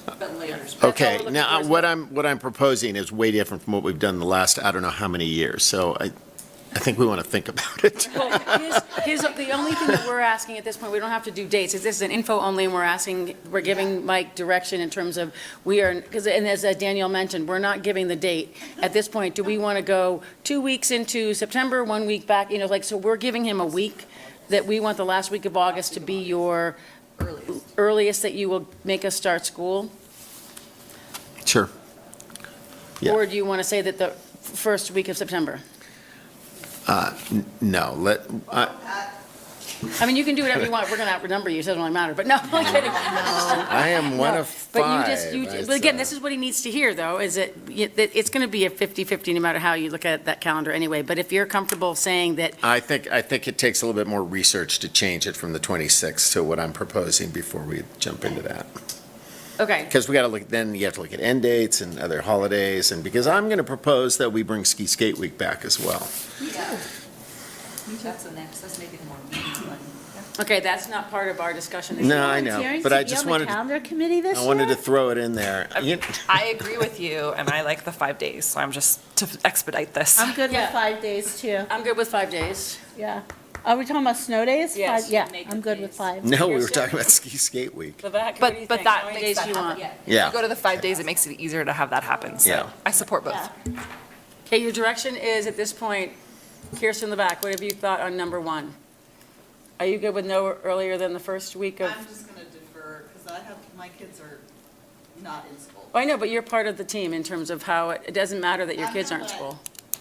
Literally, it's fine, whatever we decide. Okay, perfect. I am a proponent of Ski Skate Week if we get to that conversation, but Okay, so proponents of ski skate has been sort of thrown out there as a ad lib, but the only answer to your second question is that we are looking at 5 days as opposed to 7. And earliest date, 26th, yeah? Okay, that's your direction. Are you comfortable with that direction, Mr. Shepherd? Yes, with respect to the 26th may not always fall conveniently, depending on year to year. So if we could have maybe more general to just the last week in August. Yeah, and be, well, next year's already set, so we're talking about 27, 28. Perfect. And with that information, with 5 snow makeup days, we can certainly create a template that offers a ski skate week for your consideration. Thank you. There is that. Thank you for that. Moving to 19.0, we've got 1 minute to get out of here before. Dee Dee. Oh, sorry. President Driller. I would be okay looking at that for next year also. I don't know how anyone else feels about that, but I think, Changing next year's calendar. yeah. Well, no, next year's already set and people have access to it and use it to plan ahead. I mean, that's kind of the standard. That's why we do 3 years out, is so families. Yeah, I get that. I just think as part of that calendar committee discussion, that could come up too. You can change it if you want. Mr. Shepherd, is that? Yes, the calendar, the next year's calendar is set. However, you, as the board, can make a decision to direct us to look at alternatives. I'm only for saying your that because I've only consideration. had feedback about we want Ski Skate Week back. That is the only comment people have made. And I hear it every week. And Yeah. every year we've done the surveys, it's 50 to 51, or 49 to, it's like so dang even, it's maddening. But yeah, I mean, it's up to you guys. I wouldn't touch it. I would not touch it, but if we want to, if we want to have that, yeah, if we want to have that discussion, we can bring it back, but I mean, that's why we do a 3-year set. My suggestion. Yep, so Danielle, you're adamantly thinking that there's a potential that we should change it for next year for, I'm opening the conversation. And don't we have to bring that up to the unions, right? And the teachers for their testing schedules and all of that, or no? So the board sets the first and last day of school and approves the calendar. So if you ask the calendar committee to revise the 26, 27, it would come back to you. The assessment calendar, I believe we would not be assessing during that time of February because it's a 3-day week. There's no assessment window open. Our mid-year is concluded by then, I believe, except for maybe makeup. Mhm. So, So the question is, like, does it have to go, if it goes to the calendar committee, does it go today?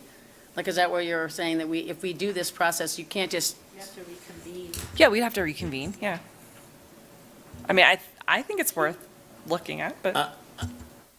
I love the idea, but I have learned in my 3 years here that decisions like this shouldn't be made quickly or rashly. And so this is great feedback for the next board meeting, or for the next calendar committee. I think Danielle's volunteered to be on that. But no, Danielle, again, it's a great thing. This is why we do this. It's a great discussion. I appreciate the fact that, again, it's the same thing you tell your kid, we're not making decisions the day of. If you want to plan a friend's date, you do it the day before. Back in the day. I am not changing my schedule right now. I cannot be bothered. But I think I value what you just said. I think there is validity in making a change. I think it's not the right time. We should have done it earlier. I wish you'd brought it up earlier. Well, we had to live through it. We had to live through it, so we did, and so now we're going to Yeah, I think if there's not consensus, that's totally fine. We'll just keep working on it for the next one that we were asked to look at. which I think that then maybe when this calendar committee comes to play, then there'll be more discussion saying we really want it, and it will be 60 to 40. And then you get 3 years worth of ski skate week if that's what they want. We're going to be doing swimming, skating. We're not going to be skiing. Okay, with that, is anyone, let's move on quickly. Are we comfortable? Did we thoroughly confuse you, Mr. Shepherd? You got No. your answers, your two answers. No, I'm fluent in board. I'm good. Speak board, I love it. Comments from the board, 19.0, Ms. Levac. I don't really have anything, thank you. Ms. Hennessy. I just want to thank Alder Creek Middle School for hosting us. Super fun as always, being student-led, and I understand now Truckee High School Band, because that feeder program at the middle school kicks butt. I mean, I was in there for less than 5 minutes, and I was like, I felt the music in such a way, I didn't want to leave that classroom or that room. So, thank you again for hosting us. And then, I think we wrapped up our last AI policy meeting, so that should be coming before the board soon for our consideration. And under Mr. Hilton and Superintendent Kramer, it was super fun, interactive, engaging, and for a topic that's scary to some of us who were in that room, the way you two led it and set it up was awesome. Thank you. And I think that's it. Sorry for another late night for you guys. It's like what it is. Same, I just did the Alder Creek Middle School tour, and the band was awesome, and same thing, I could have sat in that room for an hour and enjoyed all of it. It was just, all the students were so engaged. And then I went to the Truckee High Honor Roll Distinguished Student Breakfast this morning for my distinguished student also. I just want to again congratulate Principal Larson and Principal Mitchell and Principal Santos for their achievements and for their staff's achievements in being recognized for their individual awards. It was a great job. I also want to let everyone know that some of our North Tahoe Alpine ski athletes and Truckee High ski athletes are currently in Loveland, Colorado, racing at the Western Regional United States Championships. I have no results yet. They're kind of in the middle of it. I heard it was cold the first 2 days, though. And looking forward to seeing their results when they get back. They won that championship a few years back, and I think they're part of the NI2A team out there, along with other athletes from the whole league in Nevada, and they're hoping to bring back a title again, as they did before. Danielle, I just want to, again, thank you for the athletic sort of, again, it's the art of diversion and redirect. Thank you for that. I definitely felt like we held our, I wouldn't say held our own, but we definitely there's some new information coming out, and it's hard to hear sometimes, so I appreciate your ability to sort of give us a new lens to look at. Yep, hopefully that will work forward. ACMS was awesome. Same thing, band was amazing, and it was a middle school. I just said to the teacher, I can't believe this is middle school.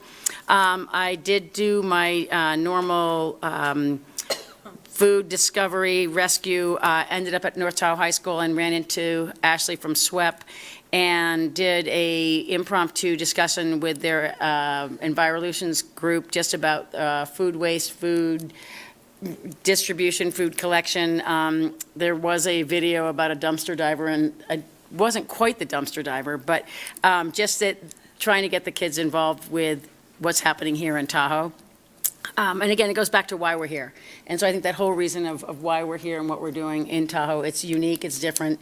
We're not doing the same thing everyone else does. Because that was the question. I said, do you think that people in Tahoe really eat these green and pink colored foods? And so anyway, it was good fun. Other than that, 8:37, meeting adjourned.